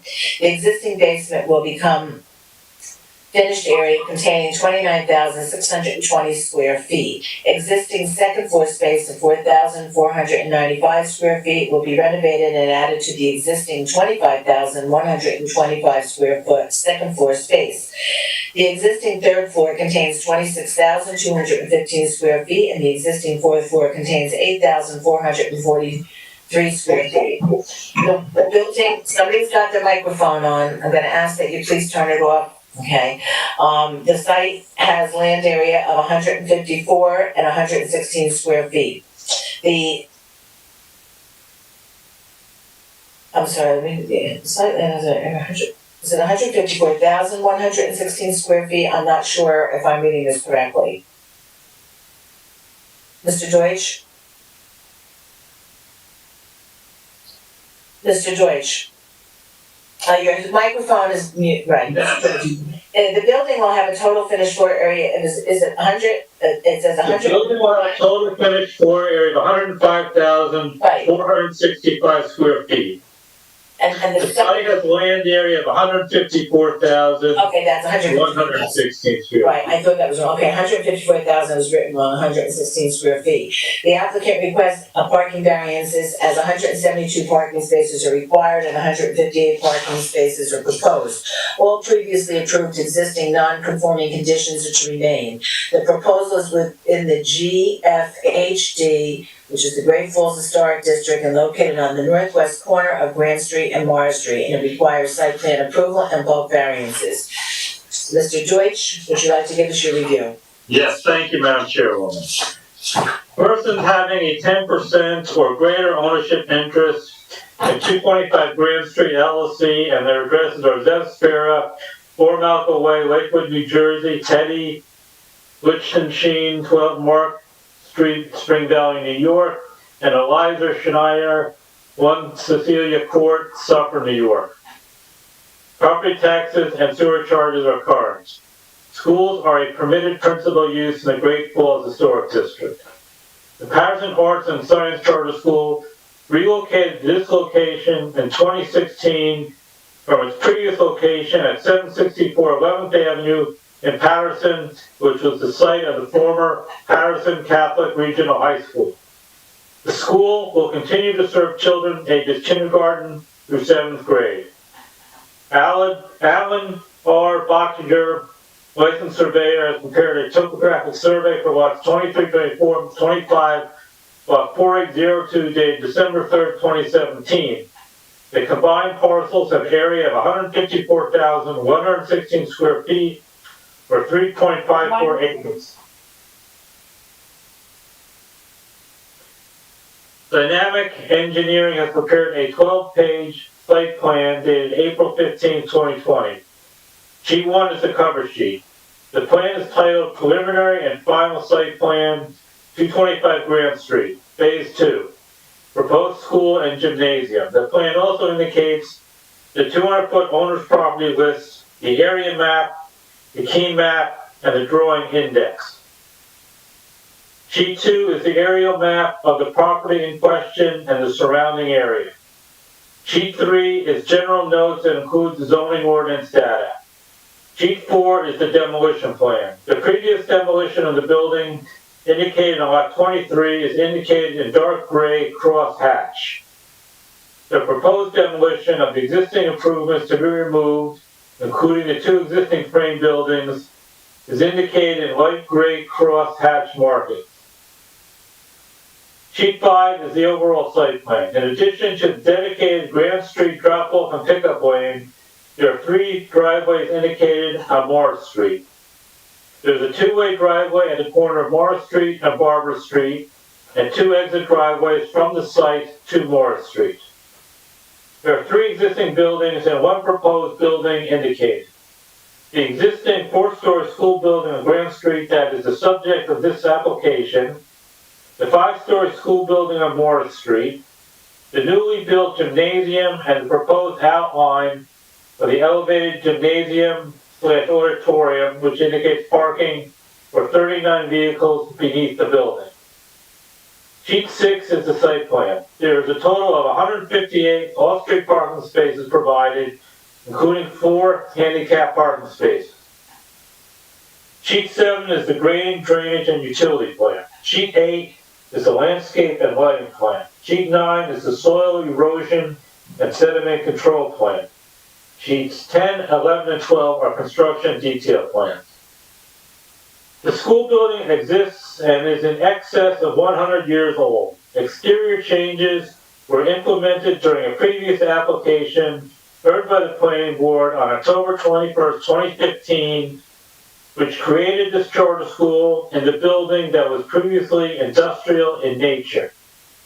A previous application heard by the planning board on September 4th, 2002, on the site approved loading docks facing Grand Street near the Morris Street corner, and the other enclosed loading dock to service the 4th floor of the school building is located at the west end of the existing building on Grand Street. In addition to the 4-story structure located along Grand Street, 2 attached 1-story structures exist at the rear of the building, which are subject to demolition to construct a new gymnasium/auditorium, which is also a subject of this application. Feldman Architects has prepared a 4-page architectural plan dated April 22nd, 2020. G1 of 4 is the elevation plan of the existing 4-story building on Grand Street. Sheet 2 of 4 is the existing demolition plan for the interior of the existing basement and for the interior of the 2nd floor, which has previously not been occupied for the Arts and Science Charter School. Sheet 3 of 4 is the preliminary basement and site plan. The basement plan indicates a 4,710 square foot cafeteria, restrooms, offices, and 23 new classrooms. Sheet 4 of 4 is the preliminary 2nd floor plan. The 2nd floor plan indicates an existing office, existing teacher's lounge, existing restrooms, and 23 existing classrooms. The proposed renovated space will include 2 new offices, new restrooms, a custodian space, and 6 new classrooms. The proposed gymnasium will occupy 11,100 104 square feet and will also be used as auditorium space. No elevation drawings of the gymnasium / auditorium building have been provided. Elementary and junior high schools require 1 parking space for each classroom, 1 space for each administrative position, and 1 space for every 10 seats in the auditorium gymnasium. The plans indicate the classrooms now number 64, as the previous application proposed 40 classrooms, and the current application proposes an additional 24, and the community school has 35 classrooms for a total of 99 classrooms requiring 99 parking spaces. The previous auditorium space required 20 parking spaces. The proposed auditorium space requires an additional parking spaces, and the community school gymnasium auditorium located on lot 23 requires 15 parking spaces for a current total of 55 parking spaces. The previous administrative parking need was 4 parking spaces. The current administrative parking need is 8 parking spaces, and the community school located on lot 24 requires 4 administrative parking spaces for a total of 12 administrative parking spaces. The previous industrial tenants in the 4-story building and the 2 buildings to be demolished previously required 33 parking spaces. As these tenants have vacated the property, the industrial parking requirement is now 0. There still exists a recreational use of an indoor soccer field on part of the 4th floor. This use requires 6 parking spaces. As 172 parking spaces are required and 158 parking spaces are provided, the applicant requests a parking variance for 14 off-street parking spaces. Hours of operation for the school are proposed to be 7 o'clock a.m. to 7 o'clock p.m. with the greatest use periods to be from 8 o'clock a.m. to 4 o'clock p.m. The applicant previously advised the planning board that up to 1,000 students, teachers, and administrative staff were anticipated for the Arts and Science Charter School. The applicant shall comply with all the conditions and recommendations set forth by the City of Paterson Historic Preservation Commission. It shall be the responsibility of the applicant and/or the preparer of the plan to obtain a letter from the city engineer indicating that the plans have been satisfactorily reviewed prior to the plans being released to the construction official. Surrounding land uses. This proposal is located on the north side of Grand Street, on the northwest corner of Grand Street and Morris Street, on the southern edge of the Great Falls Historic District. On the opposite side of Grand Street, directly south of this proposal, is the Paterson International High School. Concluding remarks. The applicant estimates the cost of this proposal at approximately $1,750,000. On December 18, 2018, the planning board approved the Morris Street Educational Complex at 2-6 Morris Street and 8-14 Morris Street, block 4802, lots 23 and 24. The approval included a proposal to operate a charter school serving elementary and junior high school students within the existing 5-story building to be rehabilitated and a new gymnasium building to be constructed. The Community School of Paterson is the occupant and will serve grades 5, 6, 7, and 8 at this location. There are approximately 100 students per grade. The school now and/or previously operated downtown on Ellison Street. That is your staff review for this proposal, Madam Chairwoman. Thank you very much. Madam Chair. Yes, Mr. Applehaven. Before we start the application, I just wanted to make reference to paragraph 27 of Mr. Deutsch's report, which makes reference to the conditions and recommendations set forth by the City of Paterson Historic Preservation Commission. I just wanted to clarify that those conditions and recommendations would include, but not necessarily be limited to, the terms of the memorandum dated October 15th that you read into the record before Yes. Mr. Deutsch started his review. Yes, that is correct. So whatever they discussed Monday evening, would have to be adhered to. That's a condition. Okay, so thank you, Mr. Deutsch. Mr. Mariconda? Yes, thank you again, Madam Chair. For the record, Alan Mariconda, on behalf of the applicant, again, thank you for hearing us on a special meeting basis, first of all. As you can see from Mr. Deutsch's report, and the fact that I know many of the commissioners heard the earlier cases involving this site over the last several years, this area has become a very dynamic educational complex with respect to this section of the city of Paterson, serving the needs of many, many students in various grades over the course of the years. We have to present to you this evening another in the evolution of this site, which is, I think, also important to note that we're eliminating industrial uses and we're moving forward with educational uses that are permitted within the Great Falls Historic District. And we certainly will be working with the Historic Commission as we have done in the past as well, and the Passaic County Planning Board as well. So without further ado, I had several witnesses to call, so I will try to expedite the hearing as much as I can.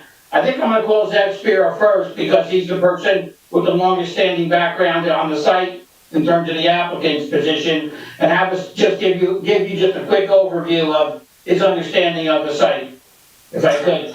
Okay, Melinda? Ms. Lopez? Okay. Yes. There you go. Please raise your right hand. Do you swear or affirm the testimony you're about to give is the truth, the whole truth, and nothing but the truth? Yes. State your full name for the record. Zeb Spira. Zevspira. Mr. Spira, just state for the record your position with the applicant. Actually the manager for the LLC, and we, as first of all, good evening, board members and everybody that I want to thank again everybody for doing the special meeting. I've been on this particular project, I think we've been by the board 3 times. I think this is our 3rd time. We started out at 225 Grand Street with a building all covered with loading docks and windows, and I must say thanks again to Gianfranco, I hope he's here, for helping us out beautifying on Grand Street, and we turned it into, with the help of the county, we beautified it for an educational center on 225 Grand. And then in 2018, we went ahead and finished up the Mars Street complex, which brought in the students and also beautified with all the windows and all the different changes. But one last piece of business which we feel is going to help us tremendously for this application, whoever was on the site, we still have a intense commercial use in the back courtyard. It still looks like a little letdown of the area. We think with this last piece of business of removing all commercial use, which means tractor trailers and every other commercial use, will also improve the site itself and also bring more safety to the entire area that will be only child educational only instead of having a mixed commercial use. Like we said, we're also proposing taking down those very old structures, which are not even, thank God, it's not historic use. Those old buildings, just sheds that were added on later, which makes the site look very bad. We're ripping that out, we're demoing that, and we're replacing it with a beautiful double-story, not double-story, but elevated gym, which will match. We're going to match it together with Gianfranco. We'll have different ways how to match it with the other gymnasium, with underneath parking, and therefore we will have a total child educational only facility without having any tractor trailers, UPS trucks, and other commercial use that interfere with our children's education in Paterson. I think, and again, we are asking for some park variances, but I think with, we have some on Mars Street, we have some street parking right there. I think we should be able to do it, but again, I'll leave that for the professionals. Again, thank you again for the special meeting. We appreciate it. Thank you, Mr. Spira. Madam Chair, that would be the opening testimony of Mr. Spira. Of course, the public could question him or the board at this point, or if you want to defer to a future point. Who is your next witness? We're going to be calling I believe our architectural witness, Mr. Feldman next, or Mr. McGuire, and whatever way they wish to proceed. Well, if you do it with the architect, I'll save, the questions, for, like I did the last, application. Okay. You know, we'll do Mr. Spira and, the architect, who is Mr. Feldman. Right. I think we'll go with the architectural testimony first, gentlemen, if that's okay with you. Is Mr. Feldman the architect? Yes, present. Okay, Ms. Lopez? Please raise your right hand. Do you swear or affirm testimony you're about to give is the truth, the whole truth, and nothing but the truth? I do. State your full name for the record. David Feldman, Feldman, Principal Architect of Feldman and Feldman Architects, 1670 Route 34 North, Suite 1B, Wall, New Jersey. Thank you, Mr. Feldman. Could you give us your professional background and licensing briefly?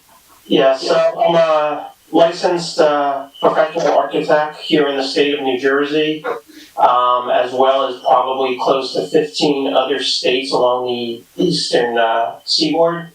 I've testified on behalf of the applicant when Morris Street went before the Paterson board, as well as some other townships throughout the state of New Jersey. Okay, well, we'll accept him as an expert witness, thank you. Thank you. Mr. Feldman, could you give us an overview of your architectural renderings? Bearing in mind that Mr. Deutsch's report is very detailed, and you can supplement it or augment it in any way that you wish. Yeah, so the first thing, and I'm not sure, I haven't used WebEx yet, so just bear with me with sharing my exhibits. Let's see. This might be it. Yeah. Are we good? I see, the Paterson Charter School. Okay. All right. So I'm not sure.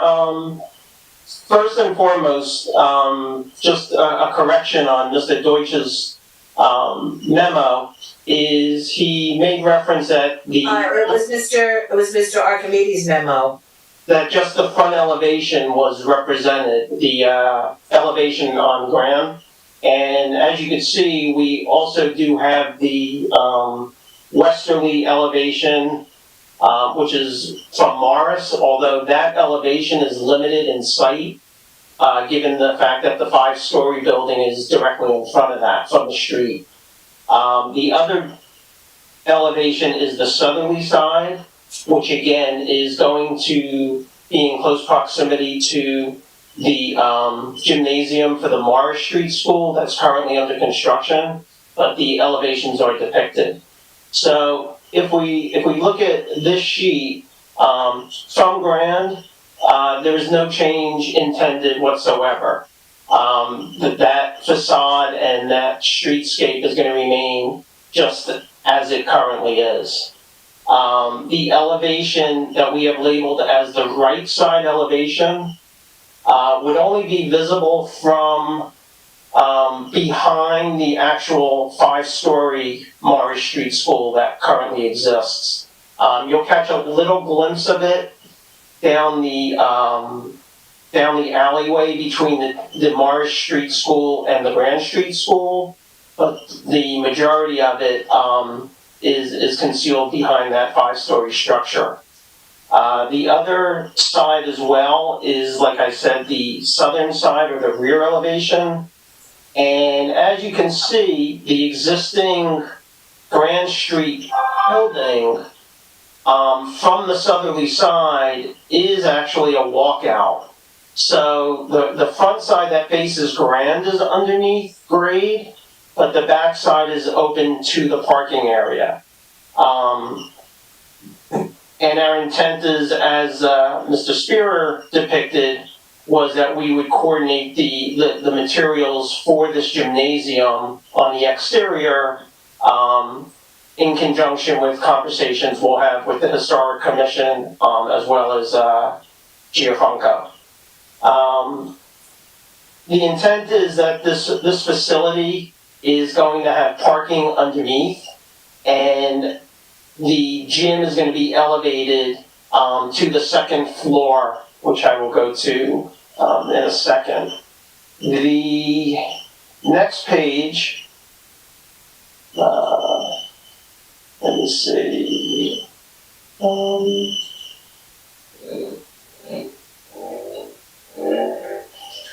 The plan disappeared. There we go. I'm bringing it back up. Okay. I hope.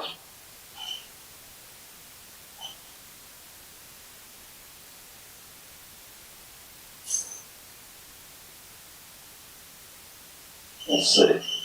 Okay. This sheet is indicating what's being demoed. So currently the entire ground floor is for the most part vacant and unoccupied.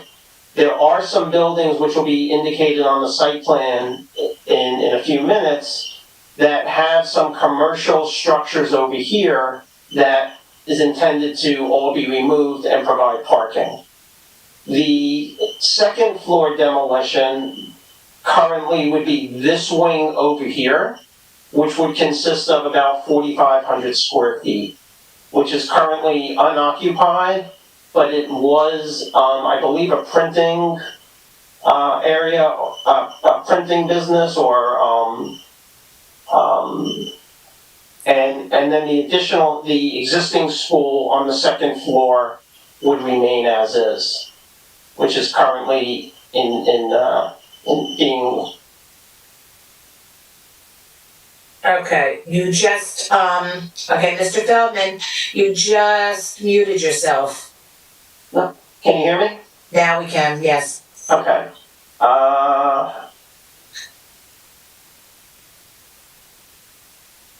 Okay, let me share this.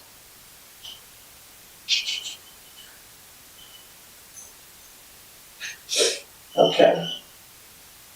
This is a rendition of the ground floor level. So this is the ground floor that we are retrofitting to additional classrooms. As Mr. Deutrich said earlier, there's a cafeteria that we are going to be creating in this northwest corner of the existing building with some bathroom facilities adjacent to that, and then creating an additional 23 classrooms in total, one IT office, as well as 2 offices on this ground level. In addition to that, there's some additional bathroom facilities and a janitor's closet to service this area. This area right here, where the dotted line occurs, is actually the elevated gymnasium. And it will be connected on the second floor to access to the existing building in 2 locations, which I'll go over on the next plan. There's also a proposed stairwell in this corner, which would be used for emergency egress from the elevated gymnasium. The five-story Morris Street structure exists right here.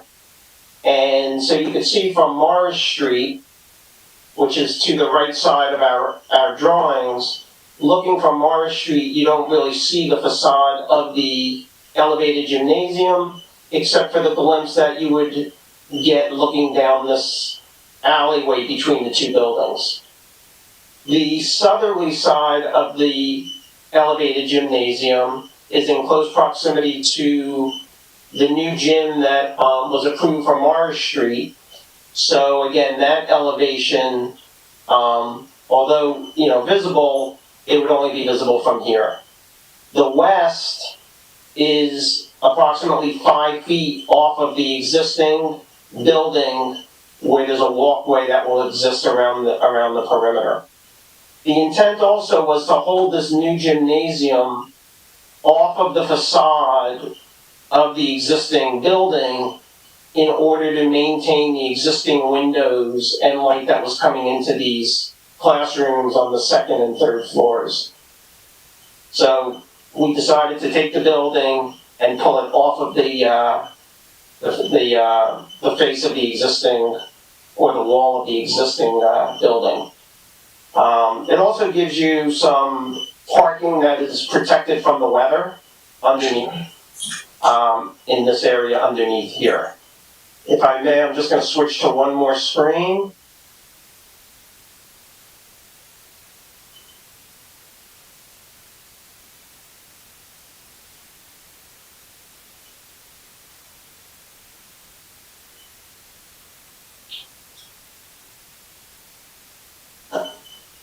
And this screen is actually showing the gymnasium floor that's elevated, with access from the existing second floor classrooms and the proposed fit out of the additional 4,500 square feet that was previously occupied by the sign manufacturing company that I spoke about earlier. The gymnasium / auditorium is going to have locker rooms, bathroom facilities, as well as an office for the phys ed. And they would also, it's their intent also to utilize this as an auditorium for stage productions and things of that nature. This is the existing stairwell, not the existing stairwell, but the proposed stairwell that I was talking about earlier that goes down to the ground floor, which is intended for emergency exit only. That really concludes the 4 sheets that we have, unless there are any questions. Okay, so, That would cover our architectural testimony at this time. Bear in mind that there is engineering site plan testimony to follow. yes, okay, so right now I'm going to open it up to the public. If anyone in the public has any questions, you can save your comments for later, you'll have time, but your questions should be for Mr. Feldman, okay, or Mr. Spira only.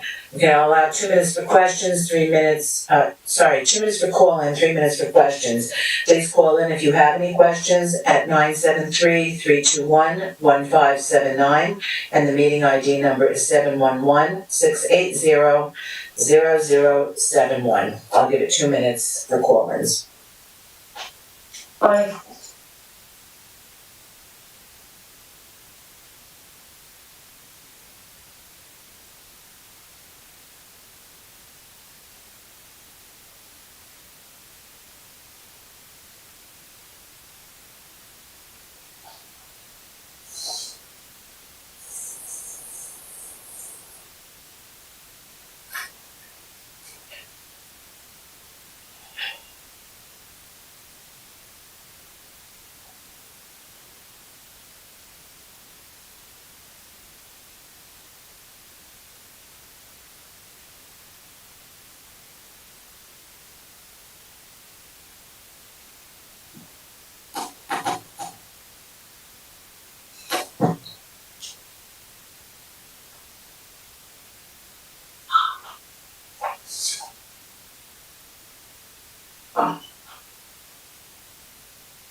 Madam Secretary, do we have any call-ins?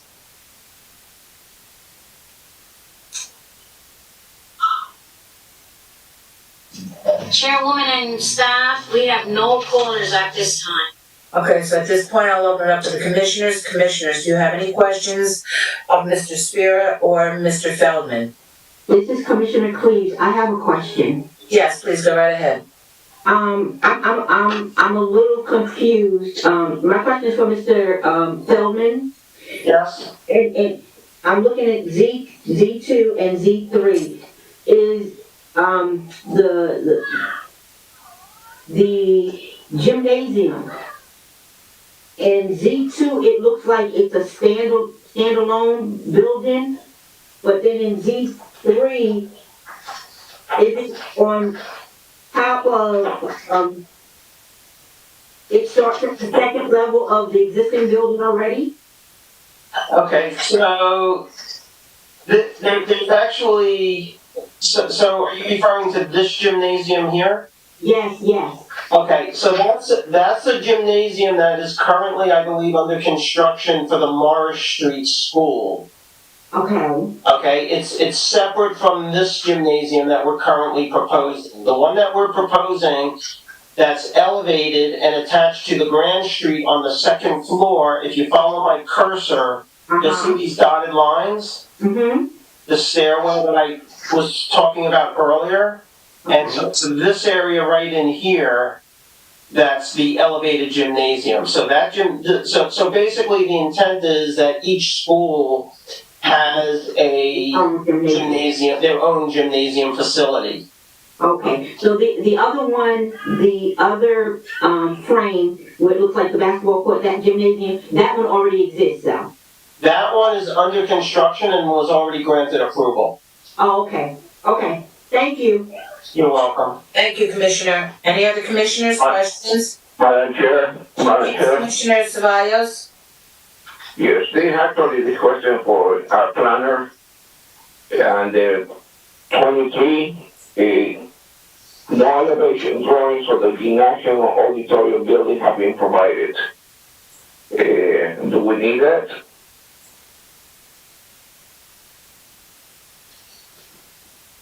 Your question is for the planner? That's Mr. Deutsch. Yeah, for Michael Deutsch. Well, I think I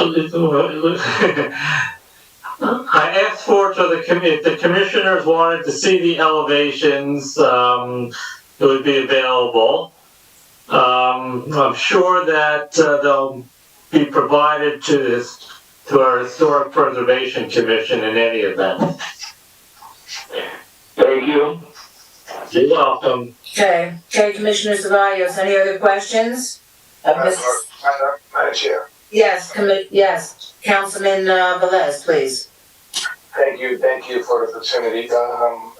Madam Chair, through the chair, I want to ask this question. Yes. So, are we having now another school coming into the area of the site on Morris Street side?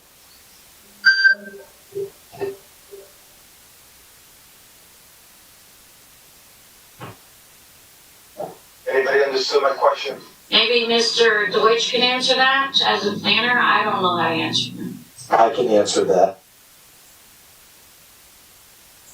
Who is saying that? Leo McGuire representing Paterson Arts and Science Charter School and Highland Schools. Okay, so. Yeah, but he's not sworn in yet and Right, hasn't testified. Thank you. So maybe that question will be reserved for later, Councilman? Correct. Okay, so I have another question. To the architect, whoever. I answered that question because I was sworn in, I'm sorry. Is that Mr. Feldman? No, it's Mr. Spira. Mr. Spira? Yes, Mr. Spira, go ahead and answer Mr. Councilman Velez. It's simple, we're not adding another school. What we're doing is the actual school that's there now wants more space because I guess we'll hear more soon if the school testifies. But they're rearranging some classrooms and doing some changes in the school itself. But there's not a new school coming in. The existing school that has now 225 Grand Street, on Grand Street, needs more space. I guess maybe social distancing or more students. Basically, they want to have more space in the current facility that they have. But, so the answer to your question is, there's not another school coming. It's existing school, just needs more space. I'm going to base on the statement of the two gyms. Somebody say every school will have their own gym. So that I understood that there's another school separate of the ones we have now. No, but what happens is basically Paterson Arts and Science doesn't have now very good, they have a smaller gym, they want to have a bigger gym. So what we're saying is every school is going to have means 225 Grand Street, which has Grand Street now, is going to have a gym, and the Morris Street complex, which is on 814 Morris, is going to have their gym. That's basically what we said. Okay, the gym of this building used to be in the last floor of the building as this, we speak now. I'm sorry, I didn't hear that question, I'm sorry. Does the gym that this school have now is on the third floor of that building as we speak?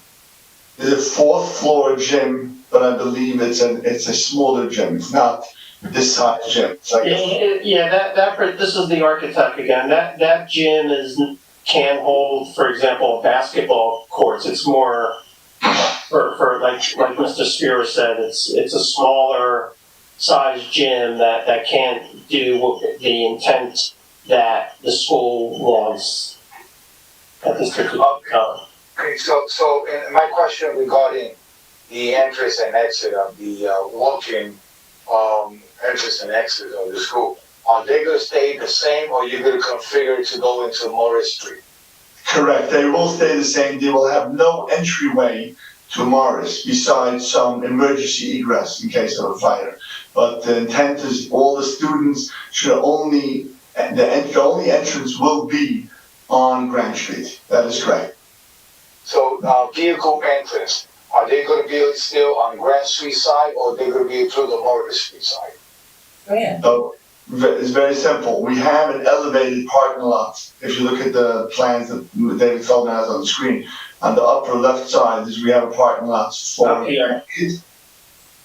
Grand Street, right where his cursor is. We have the upper, and then for staff only, there will be some parking in the back, the same like we currently have now. We have currently some parking for them, and that will stay, and a little bit, we'll have some expansion there, but that will be staff only, that wouldn't be any students. How many parking you have right now without this construction available for the staff, for the students, or parents, or whatever parking is? How many parking you have now if we have the project the way it is right now? The engineer is going to testify, I think, in a few minutes to what the current facility is, how many parking spots are currently there, and what's going to be proposed. Well, Councilman, you can ask both of your questions then when the engineer comes on. All right, thank you, appreciate it. Okay, any other questions, Councilman? Excuse me, Chairwoman, I have Harry Savalos, who would like to ask some questions of the planner, please. Yes. Mr. Savalos, are you there, sir, Commissioner? Yes, I did. About item 23 and it was answered by the planner about the no elevation drawings of the Gymnasium auditorium building have been provided, and I was satisfied with the answer that I received. Thank you. All right, so Commissioner Zakiris already asked this question, so okay, I'm gonna bring it out to any other commissioners, have any questions? Yes, I do. Commissioner Udine? Fisher. Was that you? Fisher. Oh, Commissioner Fisher, okay. Yes, good evening, everyone. My question is, you mentioned about the gym that's already there, on the top floor, that's the fourth floor of the building? Is that the sports training center building? The existing gym? Yes. Yeah, that's on the fourth floor, and I believe that's rented out to a soccer club, yes. Okay, so that's not gonna be there anymore? I don't know to be honest. I'm sorry, I will answer that. I currently believe that will stay there during the school hours. I know the school, a lot of schools use it, and I know it's used only for after hours. They don't use it during the school hours because the school sometimes privately rents it from them. But that's not the gym. That's more like a different type of field. I don't know. It's not a gym at all, by the way. All right, that's what I thought you were calling the fourth floor gym. That's I've been in that facility. It's for soccer and for football, right? Question. So that's going to remain the same. That's not going to be touched. That's right. That's right. Thank you. Okay. That's a good use. It's a good use for school. So we like it. It's a good use for everybody. So we have it. All right. Is that all? Commissioner Fisher? Thank you. Yes, thank you. Chairwoman Northrop, if you would mind, just everyone, when you were done speaking, please mute your mic. I'm having a lot of interruption here. Oh, okay, fine. Any other commissioners have any questions of Mr. Spear or Mr. Feldman? Madam Chair, I have another question if possible. Okay, go right ahead. Yeah, it came arise with a question Mark Fisher, Commissioner Fisher just stated. I'm being in that area. I see from far away in the corner where it used to be a parking lot for the ambulance. I know the ambulance out there no longer, but it says dirt field. If that's the one that you say is going to stay there? Inside soccer dirt field, and it's in the corner of the building? The corner of the building does have a parking lot, it's not a dirt field. The next door neighbor has a dirt field, that's not us. We have, let's say, a little corner right by the soccer field that is a paved lot with many spots, which that stays. But right after we talk about the ambulance, I think like with the restaurant you're talking about, I think so. That's not our lot, doesn't belong to us. Okay, thank you, that clarified that, thank you. Okay, all right, so commissioners, no other commissioners, any questions? Okay, so Mr. Maricondo, your next witness. Hey, Matt, I need your help. I hear you, Mr. Maricondo. You hear us? Okay, I'm sorry. I hear We're gonna call Dynamic Engineering at this time. Okay, and who would that be? For the record, would you state your name, please, on behalf of Dynamic Engineering? Yes, this is Joe Jaworski from Dynamic Engineering.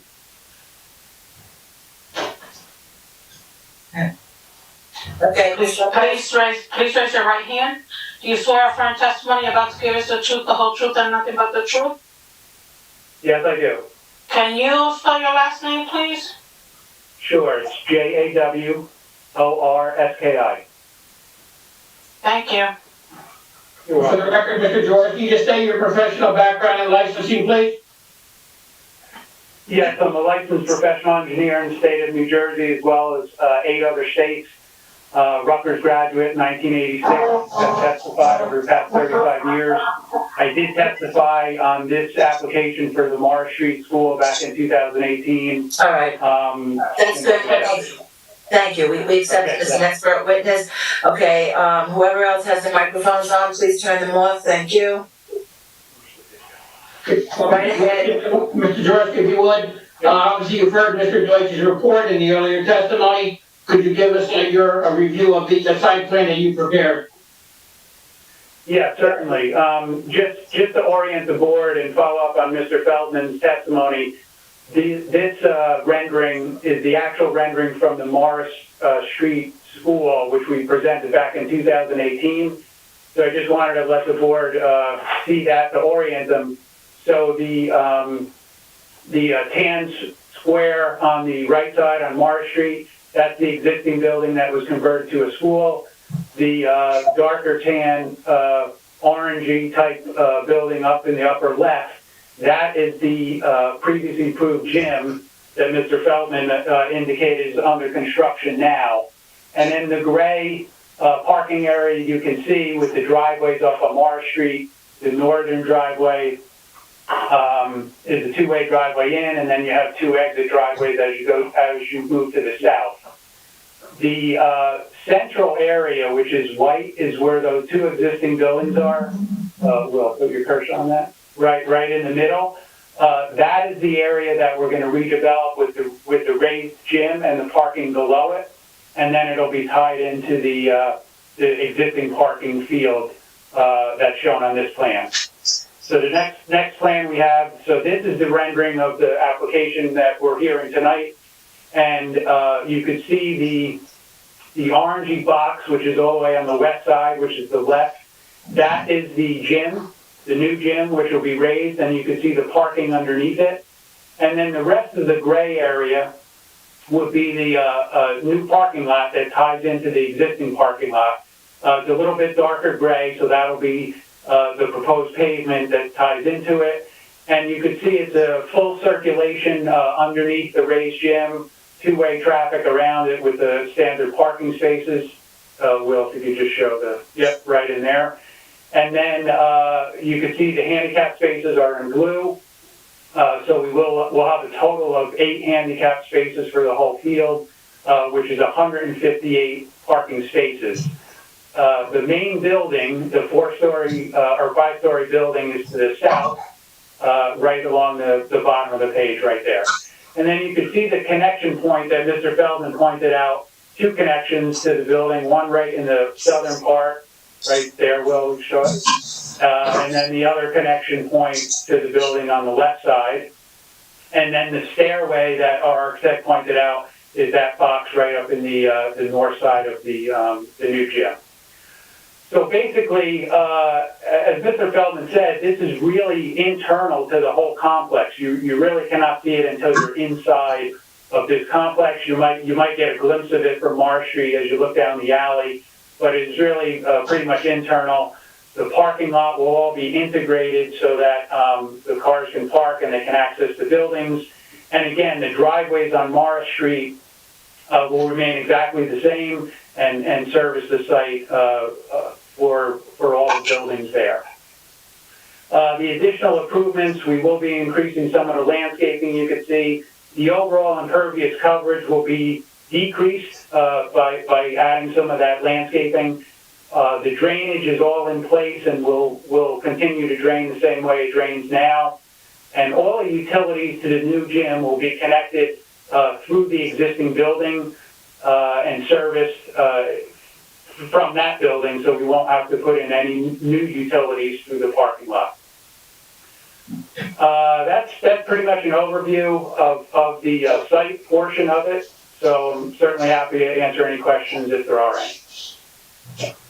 And then Mr. Jaworski, with respect to Mr. Deutsch's analysis with regard to zoning and site plan requirements, in your estimation, the granting of any variances here will not create any negative impact? Yes, I agree. Thank you very much. And parking, we have 158 of the 172 required? Yes, that's correct. Okay, that's all I have at this time, Madam Chair. All right, how many more witnesses do you have, please? Just the applicant, the representative of the school, Mr. McGuire. Okay, so this time I'm gonna open the questions up, of the engineer, Mr. Jaworski. Yes. Sure. And, I'll take questions from the public. Anyone from the public have any questions of the engineer? Please call in at 973-321-1579. Meeting ID number 711-680-0071. I'll get 2 minutes for call-ins and 3 minutes for questions. Thank you.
Madam Secretary, are there any call-ins? Hello, we have no callers at this time. Okay, thank you. Then I'm gonna open up to the commissioners. Commissioners, you have any questions of the engineer, Mr. Jaworski? This is Commissioner Cleaves. I have a question Yes, please go right ahead. for Mr. Jaworski. You showed that there are 3 access points to the gymnasium. Where is the access, and they seem like they're external, like you can get to them externally. What about the students? How would the students, have access to getting into the gymnasium? Is it from the second floor? Yeah, yes, when I referred to the 3 access points, I was talking about to the site. So the 3 driveways, one is up there at the north end where the cursor is, and there's a second egress driveway on Marsh Street, and then a third one down at the bottom of the existing charter school.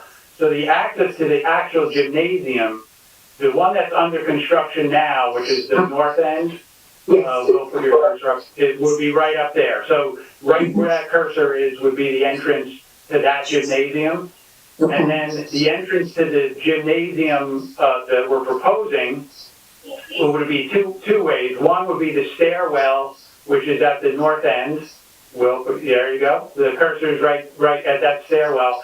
So that you could access from the grade level, or you could access from the second floor of the big building that's on Grand Street, right where the cursor is now. That would be a connection point where the students could get to the new gymnasium. So they would not have to go outside at all. It's all, they would be able to have access internally. Absolutely, yes, that's the intent. So you have the two access points to internally get to that gymnasium from the main building on Grand Street. And would that also be access for residents, for parents, anyone that's coming to visit would also have to go through the buildings to get to the gymnasium? Yes, they could. If there was a need, you could access from that parking lot through the stairway, which is where put the cursor there, right there. So if you needed to access that gym from that rear parking lot or that internal parking lot, you could do so from that stairway. I thought that stairwell was just for emergency. Emergency only. Yes. Is that right, Zev? Is that just emergency stairway? She's 100% right. That's emergency only. That's only made the events design. The reason being, and I'm not a school expert, but the school will testify soon, the reason is because no one enters the school without the security check. So they will never allow the people to come in from that entrance because it defeats the purpose of the high level security that the school has now. And on the side note, I was there 2 weeks ago, and I thought like I'm at the airport. The security that school had is unbelievable, I must say. So that was a good feeling, that the high level of security that the school has. Thank you. That's my question, Madam Chair. Okay, thank you. Any other questions, commissioners? Madam Chair, Yes, Commissioner Velez. Councilman Velez. Let me put myself a little composed here. So in other words, they stated that the driveway has two-way driveway going to the parking lot in the back of the school on Morris, to entrance to Morris Street. That's correct, right? Yes, up at the north end where the cursor is, that's an existing driveway which will remain. Correct. Now, you stated that the stairways in the parking lot is only for emergency purpose. How the employees or whoever parks in the underneath on the gym gets inside the building?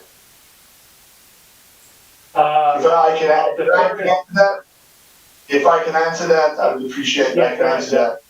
You currently have a, I don't know if Joe, if you can take the cursor, but if you go closer to the Marsh Street building right there, or actually this building right there, right where the cursor is, we currently have a elevator with a little entrance just for staff to get in there where the cursor is.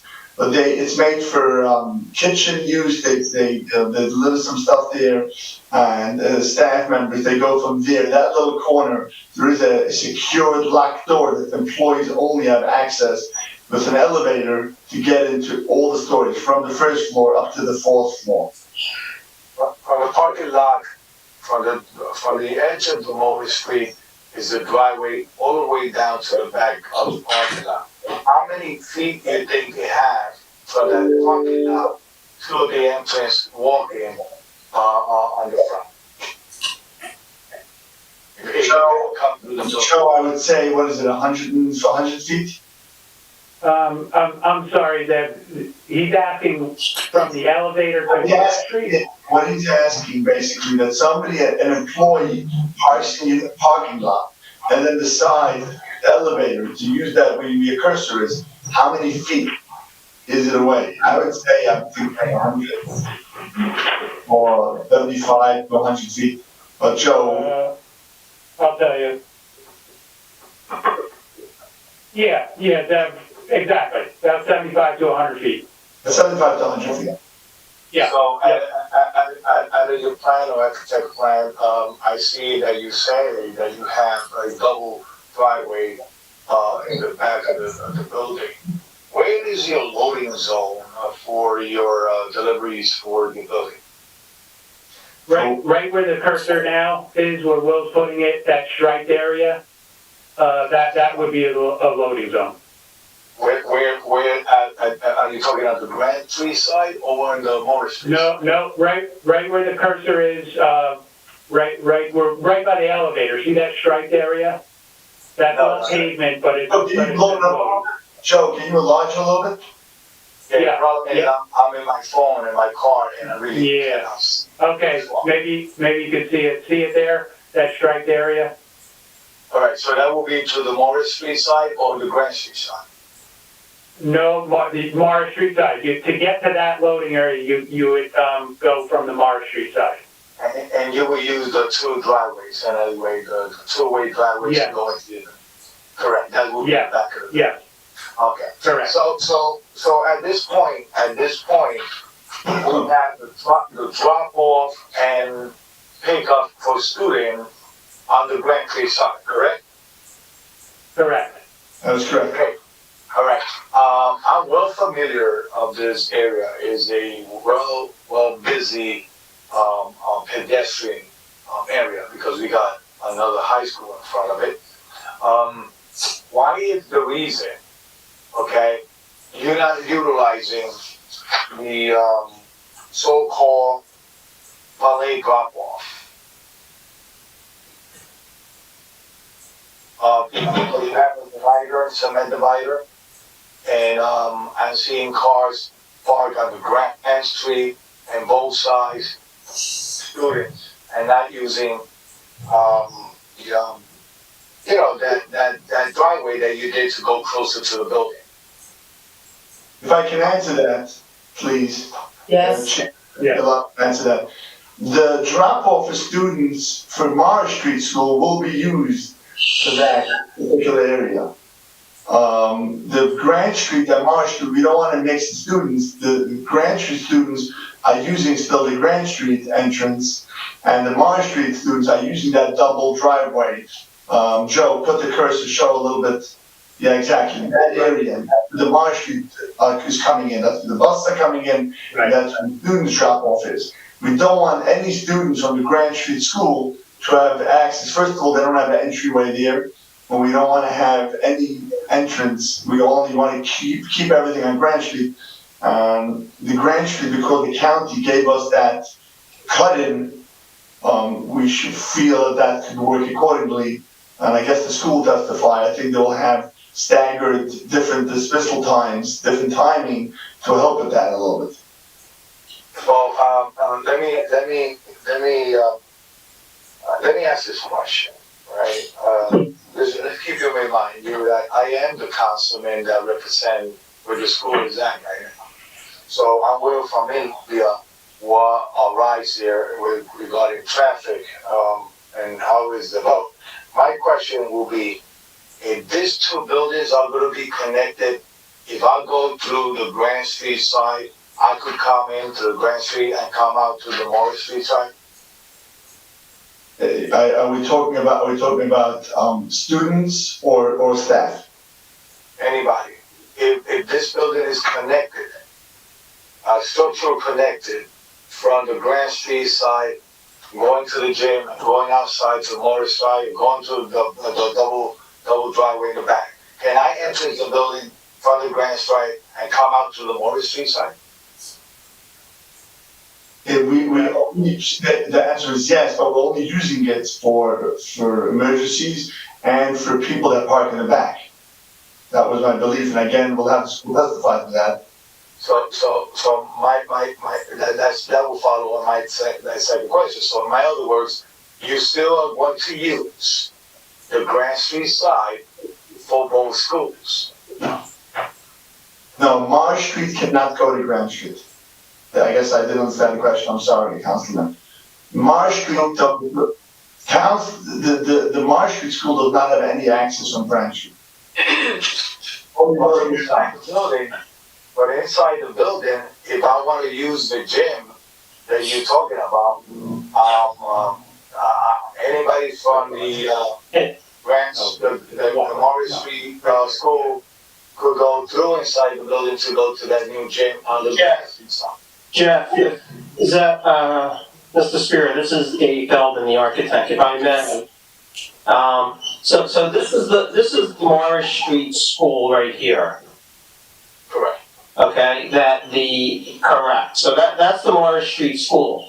That's an independent structure that is not connected in any way, by any means, to the Grand Street School. Okay. There's no physical connection between those buildings whatsoever. There is a connection between the new gymnasium that we're proposing, okay? There's a connection from there to the Grand Street School, but the intent is that this gymnasium is only used by the Grand Street students. That is why the upper gymnasium that's currently under construction, okay, is a standalone structure as well, and that facility is only intended to be used by the Morris Street School. Right. Okay, that is the purpose of use it. But my concern is, and once again, you just said, the school has their own structure. The Grand Street School has their own structure. But the gym, in some aspect, is going to have connection from the school in Morris Street and the school in Grand Street, because the gym is going to be between the two schools. Councilman, only for emergencies. Madam Chair, may I be recognized? Madam Chair? Yes, please, I'm sorry. Yes, please. Councilman Velez, if I can suggest, a representative of the school is going to testify next. My suggestion would be to wait till he testifies, because he may be able to clarify some of your questions along with the plans that are being presented. I just think most of your testimony, most of your questions are going to deal with that testimony. So let's let him testify, and then if you have any questions as to the specifics, you can go on from there.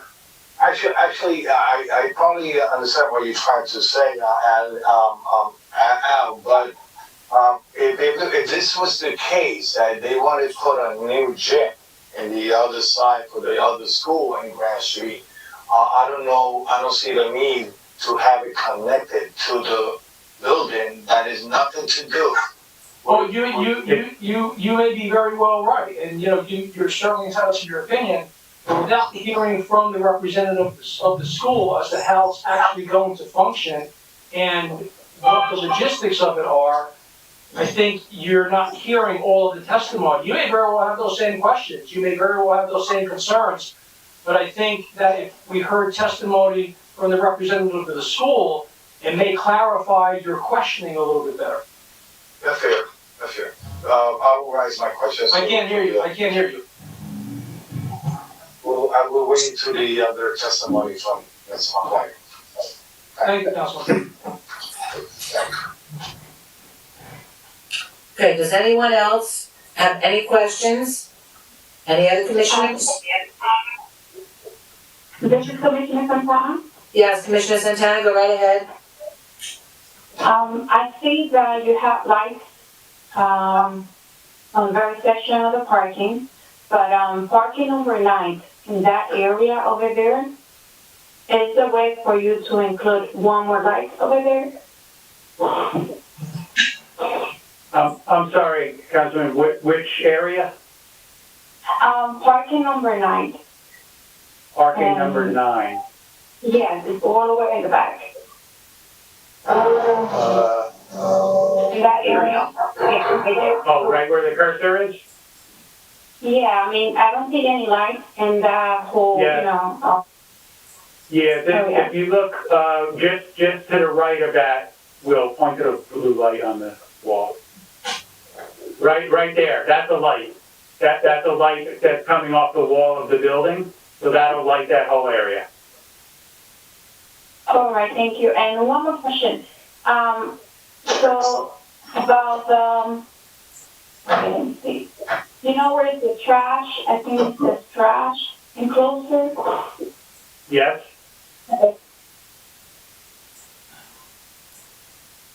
Right where the cursor is?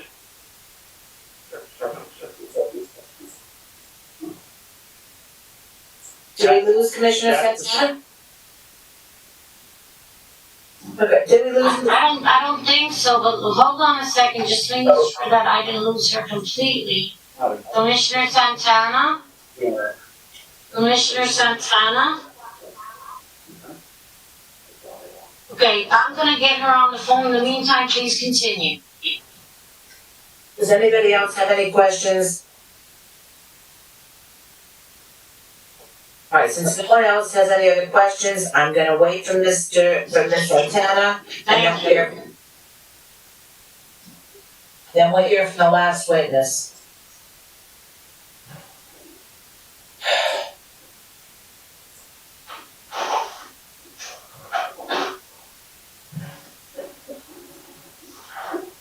I don't know what happened. I have Commissioner Santana available. Ask your questions. So, my question is that going to be a track deposit for the whole school or just, for people that goes around the area? Because I would like to see, recycling, and I'm wondering if that's possible to include there too. Yeah, the trash enclosure will just circle at that, in that back parking lot, that's for the Morris Street School. And, Zeb or Dave, I'll defer to you on how the trash is handled for the, Grand Trade School. I believe we have here a little bit lower with the, right next to the loading area, we have a little area with the trash. Right next to the elevator area, tucked away from the corner there. It's right there. I guess we will have to include it when it comes to resolution. We'll put it on a much bigger size so they can see it. So basically you're gonna have, Are you there? Nope, we lost her again. Oh, she's here. Hold on a moment, please. Commissioner Santana? Okay, go ahead. have a private company picking up the garbage? Yeah, that's correct. And you also include the recycling, That is correct.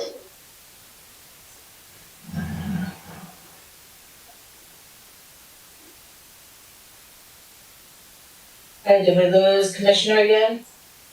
Commissioner Santana has one more question. So I just want to confirm, how many days in the week you're gonna have the private company picking up the garbage? I guess the school does provide that, but I believe they have a company which have a contract as needed basis. I guess in the school, as we know, is only open 180 days a year. So I believe when the school operates, they have the private company that does it if it's needed, 3 times a week. And I guess the school will testify more to that, since I'm not familiar. I just saw them a few times. So I'll defer to Leo McGuire, which will testify in the next. Commissioner Santana, any more questions? No more question right now. Thank you. Okay, all right, thank you. Any other questions from any other commissioners? Okay, Mr. Maricondo, please pull your next witness. Yes, thank you, Mr. Chairman. We'll call Mr. McGuire as a representative of the school.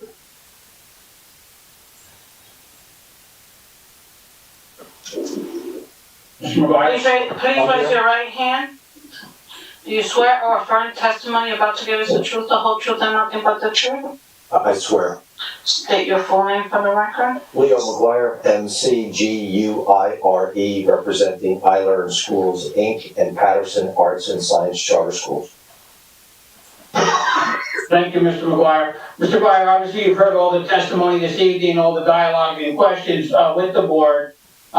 Just clarify, if you could, 1 or 2 points in terms of general operational hours and staffing and how the proposed addition and expansion of the gymnasium interrelates between the 2 schools. That seems to be a point that our professionals have covered, but there still may be some question as to what the linkage is, if you would, okay? Yes, sir.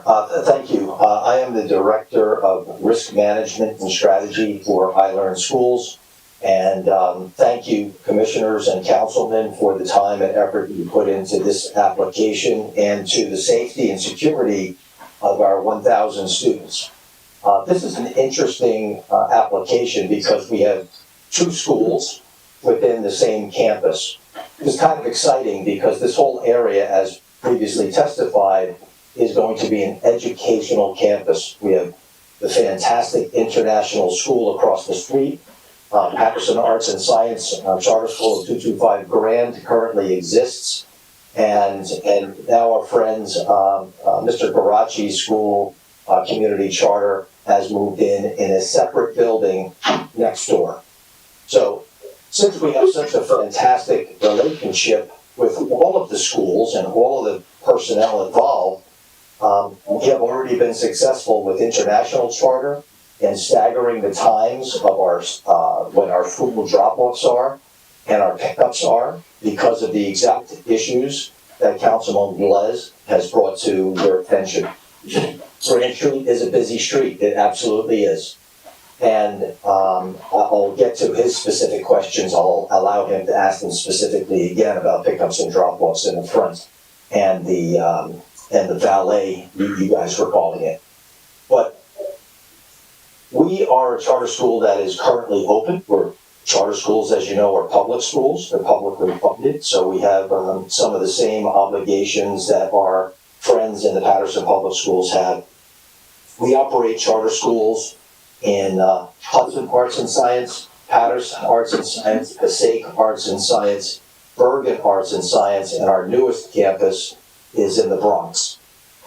So we've taken the success of our charter schools here in Bergen County, specifically Garfield and Hackensack, expanded into Paterson, Passaic, Clifton, Kearney, Jersey City, and now the Bronx, with the same successes that we've seen across the board. So about 6 years ago, we came across Mr. Spira, who wasn't really doing any business in Paterson, and we asked Mr. Spira to use his extensive talent and background to build us a school in the city of Paterson. Somehow or another, Zev, well, we used to call him Jeff, found this building on Grand Street, a grand building that Councilman Velez and many of you have been in before, so you know it well, and took this beautiful, incredible building with 3-foot thick walls and created a school. I didn't think it was possible, but he did. And just by way of background, I grew up in the Great Falls area, as well as in the Riverside area of Paterson, so I'm a Patersonian born. And my grandmother's house was up on Liberty Street, up around the corner. Councilman knows that street very well, up by JFK and the stadium. So this is my neighborhood, and I take ownership of what we're doing here. So we've been operating this charter school for the past several years, and certainly with COVID, we're finding ourselves with our principals, our vice principals, and our staff do not have space currently because we're using it for social distancing for our students. And even then, even though we have a beautiful building that many of you have been inside of, the gymnasium that Mr. Spira built, which I didn't think was possible either. It was pretty amazing in its design to create a space for recreation, but it's not a legitimate basketball court, so we can't hold sanctioned games there. So we presented Mr. Spira with some challenges and said we need a real gymnasium.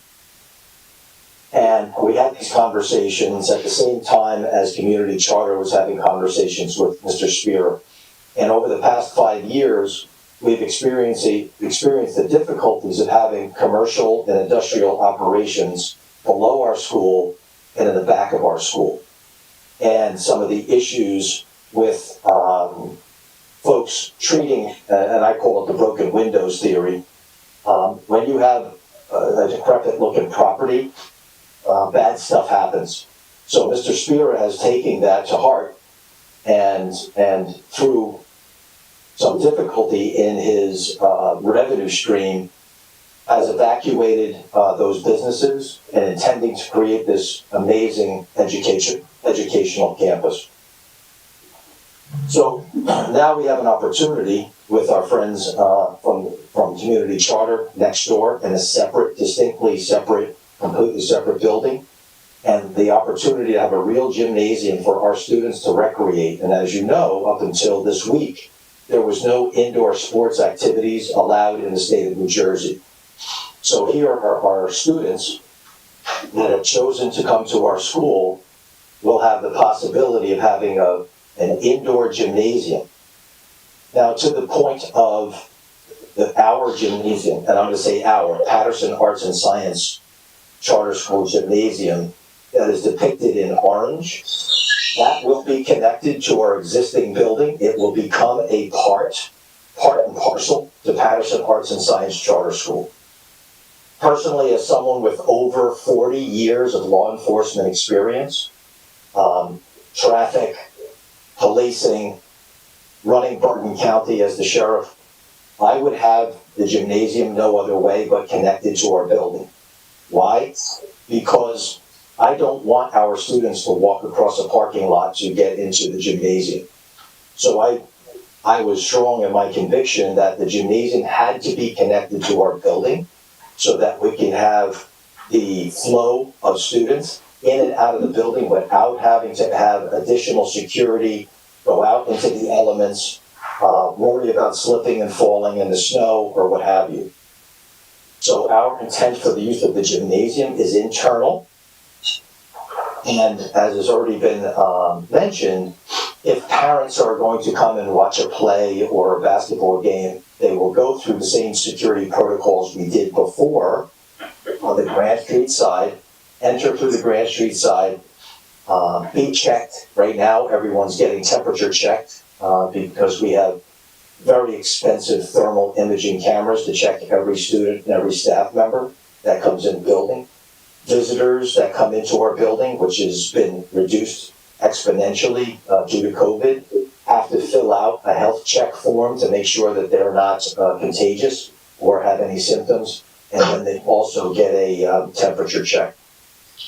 So those safety and security protocols that we have established over the 8 years I've been involved with iLearn Schools will continue with this gymnasium project.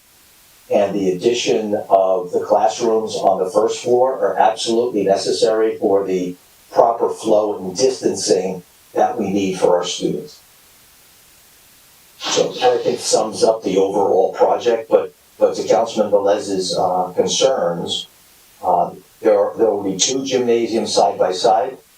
The top left of the picture depicted by Mr. Jaworski is not our gymnasium. That is Community Charter School's gymnasium. It will not be connected to our building, nor is Community Charter School on Morris Street connected to our building either. So they have their own safety security protocols. They have their own security team. They have their own surveillance systems, as will we. They will not be connected unless Community Charter School and myself discuss that for the safety and security of all the students within the campus. I hope that addresses a couple of the issues that you have brought to light, but I'm glad to answer any and all questions that you may have. Well, Mr. McGuire, thank you very much for your in-depth presentation. I'm going to open this up to the public at this point. If anyone has any questions of Mr. McGuire, please call in at 973-321-1579. Meeting ID number is 711-680-0071. I'll allow 2 minutes for call-ins, 3 minutes for questions. Thank you.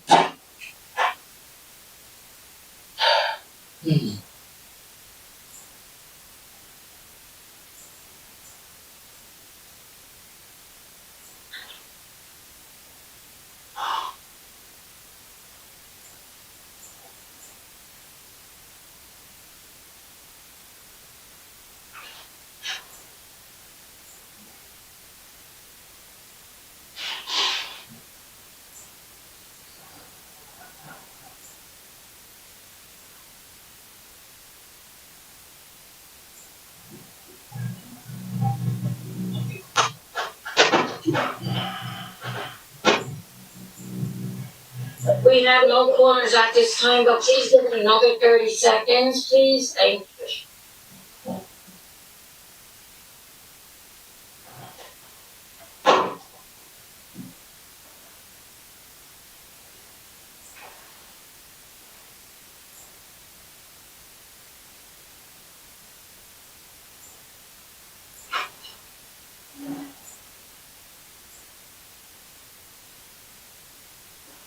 Okay, Chairwoman, we have no callers, but I do have Commissioner Santana that has a couple of questions. Okay, go right ahead. Continue, Commissioner Santana. Alright, so what do you anticipate to open this gymnasium for students? What? She's asking the date of construction, when will it be completed for the gymnasium? Okay. Can anyone answer that? And the plan that we're trying, at least, the guy, again, depends on your help and how fast the city works with the past experience. We are trying to complete this for September of 21. Okay, thank you. Thank you, she states. Okay, continue. Madam Chair. Is that excuse me, wait a minute. Commissioner Santana, is that the only one Is you that the have? only question that you have, Commissioner Santana? Yes, for now. Okay. For now, yes. All right. Chairwoman, this is Commissioner Keating. Yeah, Commissioner Medina, I'm sorry, go ahead. Right, I want to thank everyone for bringing such a wonderful project, and I believe this will impact positively to many of our children. So here's my question: after the proposed construction, do you think you have to hire more employees, staff members for the school? Currently, I believe that we would be in the same amount of personnel for the next several years.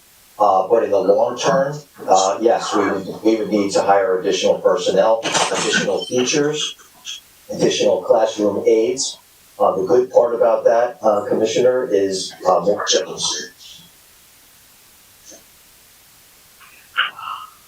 My request, that if you can hire our local staff members, local employees, the teachers who can contribute to our local wage taxes, that would be a great help to the community. It is, regardless of anything, it's a great help for the communities. It's going to bring change to our community, definitely. And if you hire people from our community, if you prioritize the people from our city, they can impact even more to our wage taxes. If you can consider that and keep in your head, that will be greatly appreciated.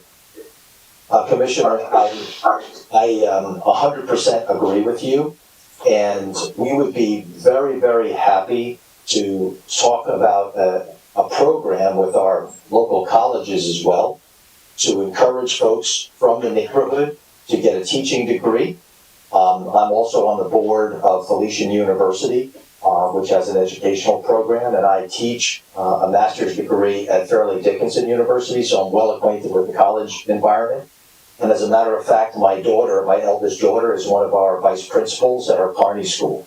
So I live this, and obviously I'm very proud as a dad of her. But we need to address the pipeline to address exactly what you're talking about. But we have all kind of staff positions. We have aides. We have kindergarten aides. We have security, which by and large are one of three types because I hire them directly. I hire retired police officers. I hire military background individuals. And the most important ones are the ones who live locally. As a matter of fact, several of the security that are working there live in Paterson, at that Paterson school. So I believe in what you say, and I'd be glad to work with you, the councilman certainly, about filling that pipeline for all of our schools, whether it's in Paterson, Passaic, Clifton, or anywhere else. We need quality individuals in our schools to protect our children and educate them. Okay, thank you. Any other questions, Mr. Adina? Thank you, Mr. McCarron. As you mentioned that we're going to be partnered with local colleges and universities for the teaching programs. That would be definitely amazing. And if you can bring our people who are taking different routes and they can come to the teaching route, if we can help them and bring the program, we can introduce them. And I'm also working for the Paterson Public School and also an adjunct professor at Rutgers University. I'm so glad to be here and so happy to see such a wonderful project. And thank you one more time, everyone working for this project. And this is it, Chairwoman. Okay, thank you. All right, any other questions? Councilman Velez, I thought I heard you before. Yeah. All right, please ask a question. I think most everything was covered pretty extensively, but I'm sure you have a question. Go ahead. Is the councilman there? Councilman Velez, are you there? He has to unmute himself. Can you unmute yourself? Okay, you're there, but before you speak, Ms. Councilman Velez, I do have one person who would like to speak toward the end. And so after this, you can speak to the commissioners. I do not have any callers at this time. Who wants to speak at the end? Mr. Robert Garashi from NJCDC. Oh, yes, okay. All right, okay, so we're pressed for time, so let's just move forward and Councilman Velez, go ahead. Thank you. I know Mr. Garachi will be patient because he could agree what I'm going to say. Mr. Leo McGuire, I believe we know each other since 2004, 99, around there. That's a great shirt. Message that great chair you was from Bergen County, and I know you from that time. I know you're concerned of the safety, and you're doing a great job representing that. Now, at the beginning of your statement, you said that you are making sure that your 1,000 students are safe and get the best out of your service. Do you have 1,000 students as we speak, or you could increase to 1,000 students? No, the state charter office, we are authorized for up to 1,000 students total. That's approximately 100 per grouping. So it's a 1,000. How that's split up, it goes through the charter school office. That's already been approved by the state. We currently have about 500. Or just under 500 at the moment. Of course, with COVID and our hybrid schedule, we have many less students in the building currently. So are they going to still use the drop-off and pick-up at the Grand Street site? That's correct, sir. Even if they go to 1,000 students? That's correct. Is there any chance there are any other entrances that they could use to go to the Grand Street site beside the Grand Street site? So what we're doing now is a certain group of students goes into the upper entrance, and a certain group of students by floor, so that the timing is minimized. And we're also staggering the times of our drop-offs of our students to reduce any traffic congestion. The only thing that we don't have control over is the Paterson public buses. So those buses, the county, when I testified for the county for pick-up and drop-off, it was my intent to have the buses stop on Grand Street to alight that way so that we could use the other area. The county decided otherwise and ordered Mr. Spira to have the drop-off area. So we use that for the bus drop-off. And once the buses are finished dropping off the bulk of the students, then we open up that driveway for parents to drop off the rest of the students. But again, the positive part is we have the flexibility to determine the pickup and drop-off times of our students. And for traffic flow, quite frankly for safety, Councilman, we have the ability and have done so in conversation with the international school across the street, as well as we've already had several conversations with Community Charter, who we have a good relationship with, about making sure that whole area isn't impacted adversely by traffic. Correct. I wasn't created to lower the speed from 25 to 20 miles per hour in that zone to make it easy for you, for everybody there, international, the charter school of science and the one in School Street, knowing that we have a real school pedestrian area. And hopefully in the future, I could close the Route 19 entrance and everybody could go to the other side instead of going to the other way. But knowing with the project coming now on Grand Street to expand the McCarty Highway, Grand Street and Spruce Street and the Great Falls project that starts in this winter, it will alleviate the traffic in the area. The two buildings, do they have 24-hour security at this time? Physical security or surveillance security? Physical. No school that I know of has security inside the building. Overnight. Overnight? No. No, not at all. But you have surveillance on it, right? We have surveillance cameras, yes. And with this project, I am going to be adding significantly more cameras. We've already invested in thermal imaging cameras, as you know, in both of our entrances. Those cameras alone were $10,000 per setup. That's how important the safety and security of our staff and students is. Does somebody have the phone number? There you go. Hopefully you heard me on that one, sir. Does that answer your question, Councilman? Actually, somebody muted me when they had a joke in the back. I don't know. No, I did not mute you, sir. I was trying to mute the others. I never muted you, sir. And I'm asking, let me just ask, does that answer your question, Councilman? Can we move forward? No, I was asking a question when somebody muted me. And okay, I don't know who muted you. Go ahead and continue to ask your question, please. So Mr. McGuire, do you have any traffic controller in the morning or in the afternoon when they are exiting or entering in the Grand Street side? By law, we cannot direct traffic. We're not authorized to direct traffic. The city does not have crossing guards because of the ages of the students. I don't know who the lady is. Okay, this is the situation at hand. Is that the, I don't know if you could picture it, Mr. McGuire, but in the morning and in the dismissal time, there are a lot of cars on the curbside on Grand Street, not inside the area they're supposed to pick up and drop off. And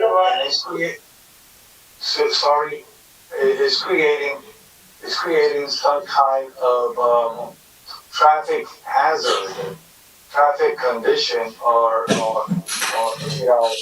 in the area that other people that comes down up the hill, down the hill, are experiencing. Even people doing U-turns coming out of that area. Is there any chance, besides that, we could enforce it? But I don't think that a lot of individuals will be so happy having a cop giving tickets. And one day we could put them in the safety area to drop off and pick up. So, Arslan, mute yourself. Thank you. So we do use the pickup and drop off area. The issue that you're experiencing actually happened with both schools. I've witnessed folks from the international school pull up and line up the curb side on our side of the street, make U-turns, and I watch as the students from international get out of the car because the parents want to go up Grand Street and then walk across the street. So obviously we have a very good relationship with Mr. Traina, is the security director of the Paterson Public Schools. We've also called Paterson Traffic Division as well. There is no doubt that some of our parents will park at the curb with their car and create some congestion. That's why we try to stagger with International, because the parents at International are doing the exact same thing on both sides of the street. I don't have a perfect answer for that, but we have to keep the cutout open for the buses, because the buses take the bulk of the students. And we have numerous security there. We tell the parents to move, but obviously as retired cops, we don't have the enforcement capability, other than the ones who are the most violators. Then we'll get the school director to pull them in with their students and ask them to comply. Okay, so, this will be my last interjection on this. Mr. McGuire, what I would recommend to you is when those buses are coming, instead of doing a left turn, to do a right turn going up the hill, and that will alleviate the traffic getting stuck in that light. Thank you, I appreciate it. Thank you, Councilman. Madam Secretary, can you put Mr. Garashi on, please?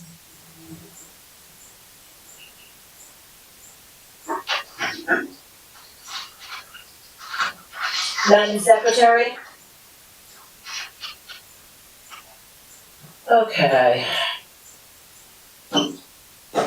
Chairwoman, we have no callers. We can try one more time if you like. If not, proceed with the No, wait. commissioners. I thought you told me that Mr. Garashi was on the phone. Yes, he is, but he's toward the end.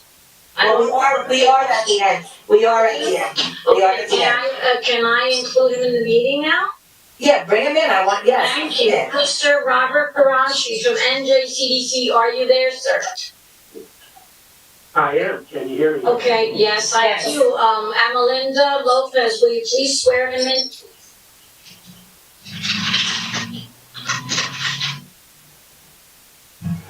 Amalinda? Can you hear me? Now I do, yes, I do. Please raise your right hand. Do you swear affirm testimony about to give us the truth, the whole truth, and nothing but the truth? Yes, of course I will. Thank you. I'm just sworn in as a caller. I know. Do you want to state your full name for the record? Yes, my full name is Robert Parashi, and I reside at 217 Elbron Avenue in Paterson.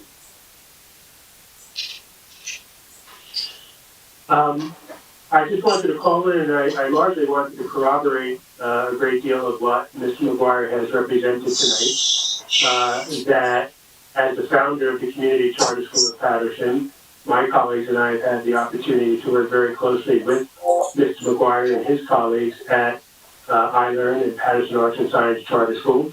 We have a very good relationship. They were very forthcoming in sharing these plans with us. And while there's no doubt that there's going to have to be coordination amongst the two schools, we're prepared to do that. We will coordinate different pickup and drop-off times so as to minimize the traffic impact. And, we just, I think, have to realize that this entire area is becoming increasingly an educational corridor. I think that that's good for Paterson.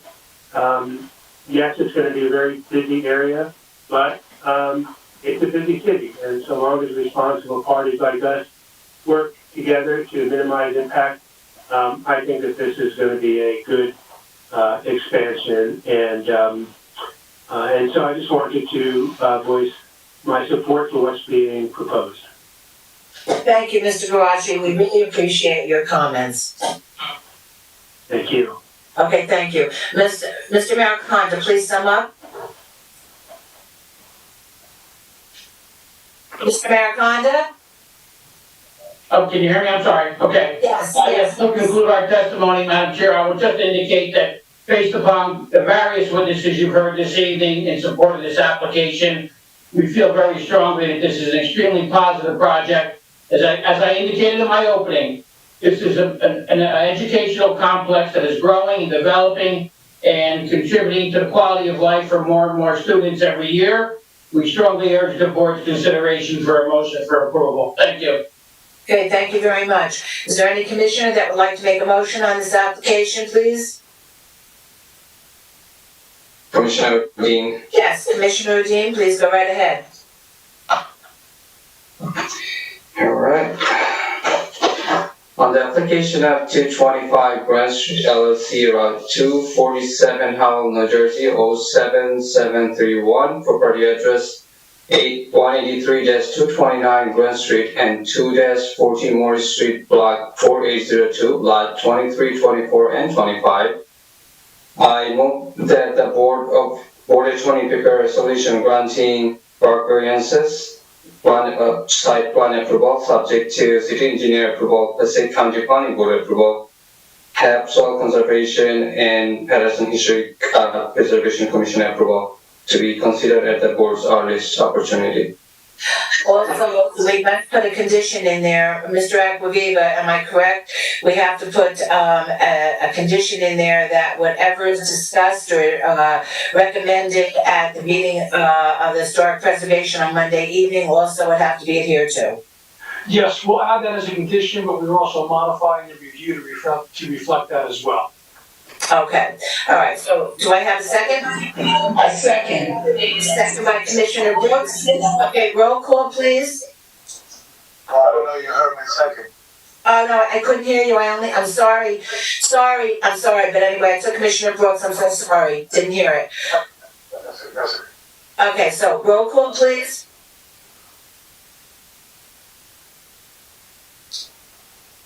Madam Secretary, roll call, please.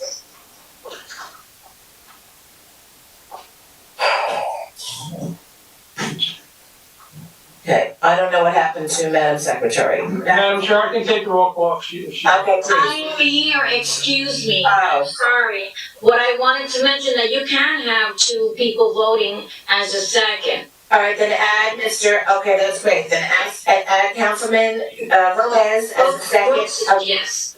With Commissioner Brooks, okay, roll call, please. Absolutely. Thank you. Commissioners, Commissioner Ahmed, Yes. Commissioner Brooks. Yes. Thank you. Commissioner Savalos. I do know he's there. I'm going to try again to get back to him again. Commissioner Cleaves. Yes. Thank you. Commissioner Santana. Yes. Commissioner Eugene.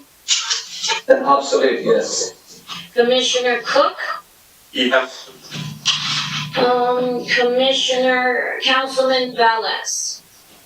I just want to say thank you to all the parties for investing in the great city of Paterson and investing in the great ward of the 5th Ward. Unfortunately, thank you. My vote is yes. Okay, give me 1 second, Chairwoman. Yes, you have Commissioner Ahmed though. I'm just trying to reach Commissioner Savalos, which we have a little technical difficulty. Well, my vote is yes. I understand, but I must complete the vote. If I do not get him, we will continue without him. Just trying to do the right thing here. No, I understand. Okay, so, he's not answering. I will continue with Vice Chairman Fisher. Thank you, and Chairwoman Northrop. Yes. With all due respect, Councilman, Commissioner Savalos was present. We are having a little technical difficulty, but his vote is non-present, okay? So the vote is to? What about Commissioner Ahmed? Excuse me? Did you get Commissioner Ahmed? Yes, I did, and Councilman Velez, am I correct? Okay, So there's 3, 4, 5, 6, 7, 8, 9 votes in the affirmative, 2 absent, which is Savalos and Commissioner Issa. Did you get that, Mr. Acquaviva? I did. Thank you very much, and this is the meeting this evening. We do have 3 resolutions. Thank you, congratulations, everyone. Mr. Acquaviva, will you read them in the record, or shall I? I can read them. Thank you very much, sir. We're ready? Thanks, everybody going home. Congratulations. Madam Chair, we ready? Yes, ready, go for it. On the application of Barclay Street Housing LLC for the property located at, 133-155 Barclay Street and 85 Chadwick Street, lot 5507, lots 8, 9, 10, 11, 12, 13, 14, 15, 16, 17, and 18. The property being located in the MUH Mixed-Use Hospital District of the Area Number 11 Neighborhood Redevelopment Plan. The applicant sought site plan approval on both variances for the property located on the northeast corner, intersection of Chadwick Street and Barclay Street, on a 27,247 square foot site. The application was approved, considered and approved at the August 31, 2020 special meeting. Do I have a motion? So moved.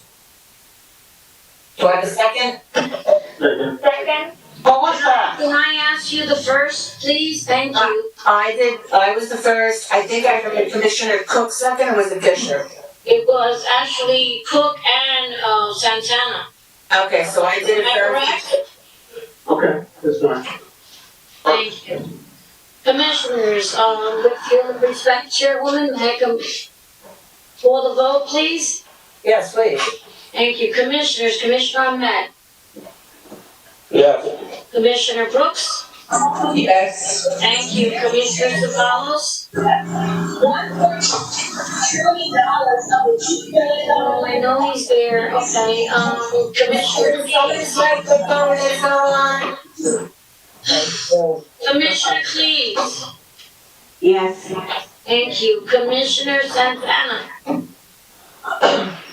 Okay, I'm going, are you getting here? Thank you. Commissioner Udine, Yes. Councilman Velez,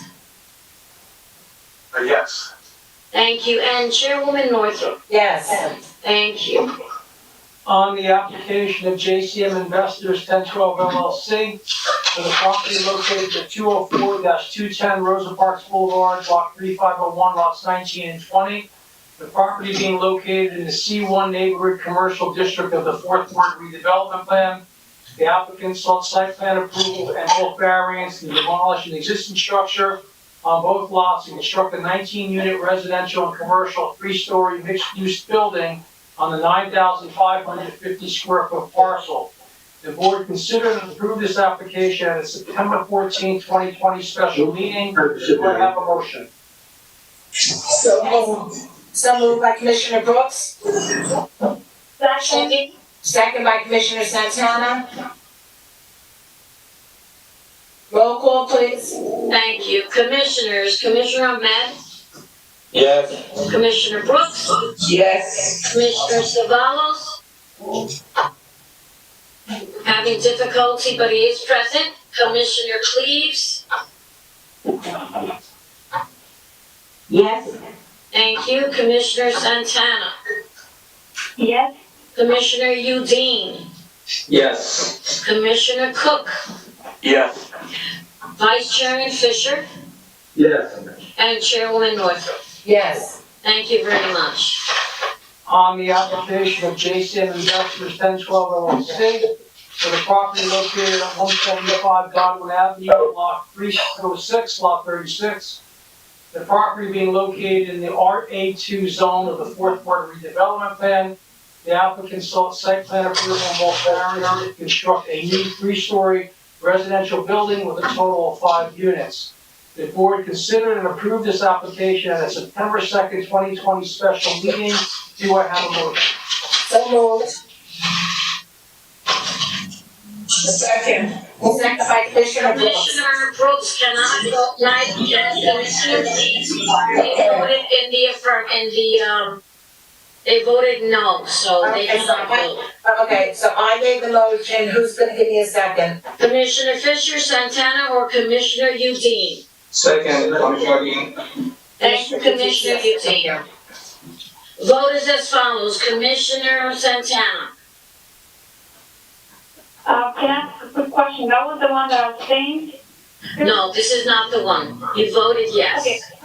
Yes, yes. Thank you. Commissioner Udine. Yes. Vice Chairman Fisher, Yes. and Chairwoman Northrup. Yes. These resolutions have been adopted. Thank you very much. All right, so now, our next meeting is, On the 21st of next week, Wednesday, regular meeting. October 21st. Okay, everyone, be safe, okay, and see you then. Good night, everybody.